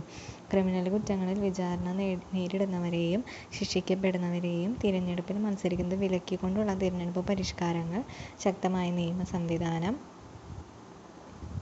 രാഷ്ട്രീയ രംഗത്തെ ക്രിമിനൽ വൽക്കരണത്തിനെതിരെയുള്ള ബോധവൽക്കരണം തുടങ്ങിയ രാഷ്ട്രീയത്തിൻ്റെ ക്രിമിനൽ വൽക്കരണം ഇല്ലായ്മ ചെയ്യുന്നതിനുള്ള മാർഗമാണ്.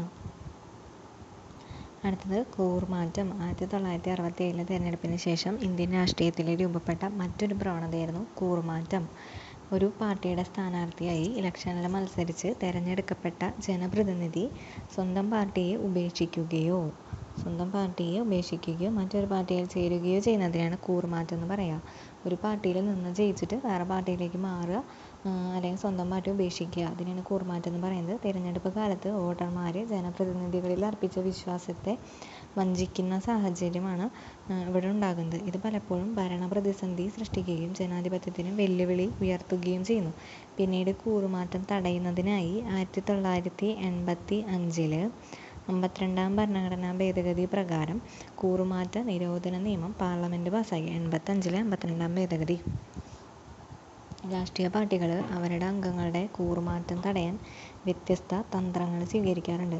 ഒരു പാർട്ടിയുടെ വിശ്വസ്ത അംഗത്തിൻ്റെ നേതൃത്വത്തിൽ ഒരു പ്രത്യേക വേദിയിൽ അംഗങ്ങൾ ഒത്തുകൂടി മറ്റ് രാഷ്ട്രീയ പാർട്ടികളുടെ സ്വാധീനം തടയാനുള്ള പദ്ധതി ആസൂത്രണം ചെയ്യുന്നു. ഈ പ്രക്രിയയെ റിസോർട്ട് രാഷ്ട്രീയമെന്നും വിശേഷിപ്പിക്കാറുണ്ട്. ഇതാണ് രാഷ്ട്രീയ പാർട്ടി അവരുടെ അംഗങ്ങളുടെ കൂറുമാറ്റം തടയാനായിട്ടുള്ള തന്ത്രമാണ്. ഒരു പാർട്ടിയുടെ വിശ്വസ്ത അംഗത്തിൻ്റെ നേതൃത്വത്തിൽ ഒരു പ്രത്യേക വേദിയിൽ അംഗങ്ങൾ ഒത്തുകൂടി മറ്റ് രാഷ്ട്രീയ പാർട്ടികളുടെ സ്വാധീനം തടയാനുള്ള പദ്ധതി ആസൂത്രണം ചെയ്യുന്നത്. അതിനെയാണ് റിസോർട്ട് രാഷ്ട്രീയം എന്ന് വിശേഷിപ്പിക്കുന്നത്.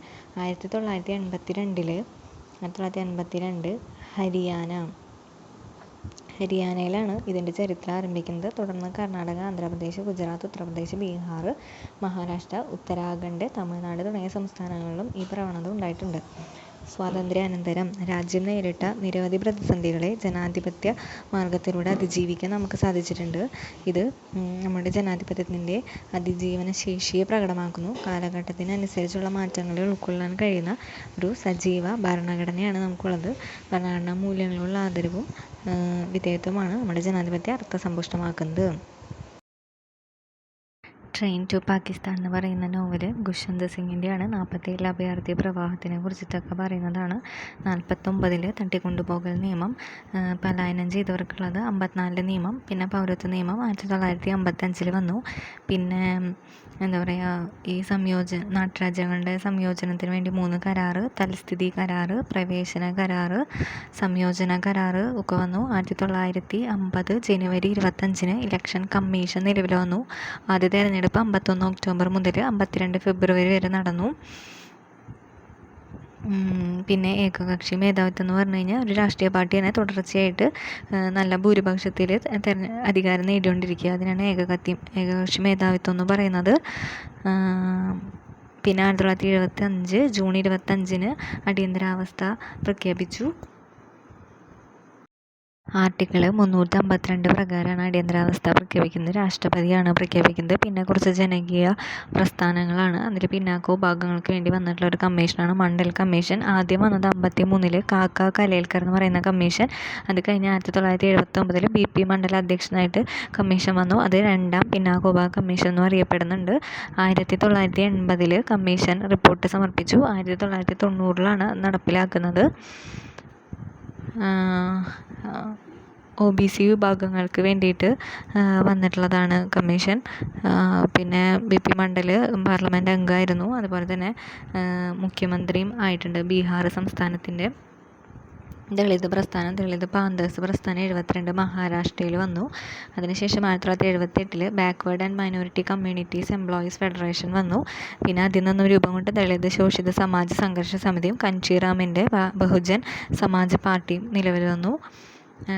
പിന്നെ അത് കഴിഞ്ഞിട്ട് കുറച്ച് സ്ത്രീ മുന്നേറ്റങ്ങൾ ഉണ്ടായിട്ടുണ്ട്. അതിൽ പ്രധാനമാണ് ചാരായ വിരുദ്ധ പ്രസ്ഥാനം. അത് 1990 ആന്ധ്രാപ്രദേശിലെ നെല്ലൂരിലാണ് ലഹരി പാനീയമായിട്ടുള്ള ചാരായത്തിനെതിരെ നടന്നിട്ടുള്ളതാണ്. 1992 ഹൈദരാബാദിൽ വെച്ചിട്ട് ചാരായ വിരുദ്ധ സമരം നടന്നു. ആന്ധ്രാപ്രദേശിലെ നെല്ലൂർ ചാരായ വിരുദ്ധം ആന്ധ്രാപ്രദേശിലെ നെല്ലൂർ. അതിനുശേഷം നിർഭയ പ്രസ്ഥാനം 2012 ഡൽഹിയിൽ വെച്ചുണ്ടായ നിർഭയ കേസിൻ്റെ പശ്ചാത്തലത്തിൽ കുറേ പ്രക്ഷോഭം നടന്നു. അത് കഴിഞ്ഞിട്ട് ഇന്ത്യൻ ക്രിമിനൽ നിയമ ഭേദഗതി നിയമം 2013 വന്നു. അതല്ലെങ്കിൽ നിർഭയ നിയമം. പിന്നെ ഈ ലൈംഗിക അതിക്രമ കേസ് കൈകാര്യം ചെയ്യാനായിട്ട് അതിവേഗ കോടതികളും നിർഭയ പ്രസ്ഥാനത്തിനെ തുടർന്ന് വന്നു. പിന്നെ മത്സ്യത്തൊഴിലാളികളുടെ ദേശീയ മത്സ്യത്തൊഴിലാളി സംഘടന നിലവിൽ വന്നു. അത് കഴിഞ്ഞ് കുറച്ച് പരിസ്ഥിതി പ്രസ്ഥാനങ്ങൾ വന്നിട്ടുണ്ട്. അതിൽ പ്രധാനപ്പെട്ടതാണ് ചിപ്കോ പ്രസ്ഥാനം, സുന്ദർലാൽ ബഹുഗുണ, വൃക്ഷങ്ങളെ ആലിംഗനം ചെയ്യുന്ന സമരരീതി. പിന്നെ നർമ്മദ ബച്ചാവോ ആന്തോളൻ, നർമ്മദ നദിയിലെ സർദാർ സരോവർക്കെതിരെ രൂപപ്പെട്ട ഇത് മേധാ ഭട്കറുടെ നേതൃത്വം. പിന്നെ സൈലൻറ്റ് വാലി, അത് ജലവൈദ്യുത പദ്ധതി വരുന്നതിനെതിരെ. പിന്നെ അത് ദേശീയോദ്യാനമായിട്ട് പ്രഖ്യാപിച്ചു. പിന്നെ പരിസ്ഥിതി നിയമങ്ങൾ 2002 ജീവവൈവിധ്യ നിയമം, 2006 പട്ടികവർഗ്ഗക്കാരുടെയും മറ്റ് പരമ്പരാഗത വനവാസികളുടെ അവകാശങ്ങൾ തിരിച്ചറിയൽ നിയമം, 2013 ഭൂമി ഏറ്റെടുക്കൽ, പുനരധിവാസം എന്നിവയിൽ ന്യായമായ നഷ്ടപരിഹാരം, സുതാര്യതയ്ക്കുള്ള അവകാശ നിയമം. പിന്നെ അത് കഴിഞ്ഞിട്ടാണ് കർഷക പ്രസ്ഥാനങ്ങൾ വരുന്നത്. 2020-21 കാലഘട്ടത്തിൽ ഡൽഹിയുടെ അതിർത്തിയിൽ സംയുക്ത കിസാൻ മോർച്ച വന്നിട്ടുണ്ട്.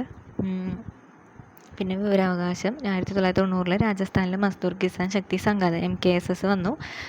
വിവരാവകാശ നിയമം നിലവിൽ 2005 ഒക്ടോബർ 12 30 ദിവസത്തിനുള്ളിൽ മറുപടി കൊടുക്കണം. ഇനി വ്യക്തിയുടെ ജീവനും സ്വാതന്ത്ര്യത്തിനും ഒക്കെ ഉള്ള കാര്യങ്ങളാണെങ്കിൽ 48 മണിക്കൂറിനുള്ളിൽ വിവരങ്ങൾ നൽകണം. ഇനി തൃപ്തിപ്പെടാത്ത ആൾക്ക് മേലധികാരിക്ക് അപ്പീൽ പോവാം. പിന്നെ പ്രാദേശിക പ്രസ്ഥാനങ്ങൾ, അതിൽ മെയിനാണ് ദ്രാവിഡ പ്രസ്ഥാനം, തമിഴ്നാട്ടിലാണ് രൂപം കൊണ്ടിട്ടുള്ളത്. പിന്നെ കുടിയേറ്റ വിരുദ്ധ പ്രസ്ഥാനങ്ങളിൽ മെയിനാണ് അസം പ്രസ്ഥാനം. 1979-85 വരെ അസമിൽ നടന്ന പ്രക്ഷോഭമാണ് അസം പ്രസ്ഥാനം. പിന്നെ സ്വയംഭരണത്തിന് വേണ്ടിയുള്ള പ്രസ്ഥാനത്തിൽ ഗൂർഖാലാൻഡ് പ്രസ്ഥാനം, ജാർഖണ്ഡ് പ്രസ്ഥാനം, തെലങ്കാന പ്രസ്ഥാനം.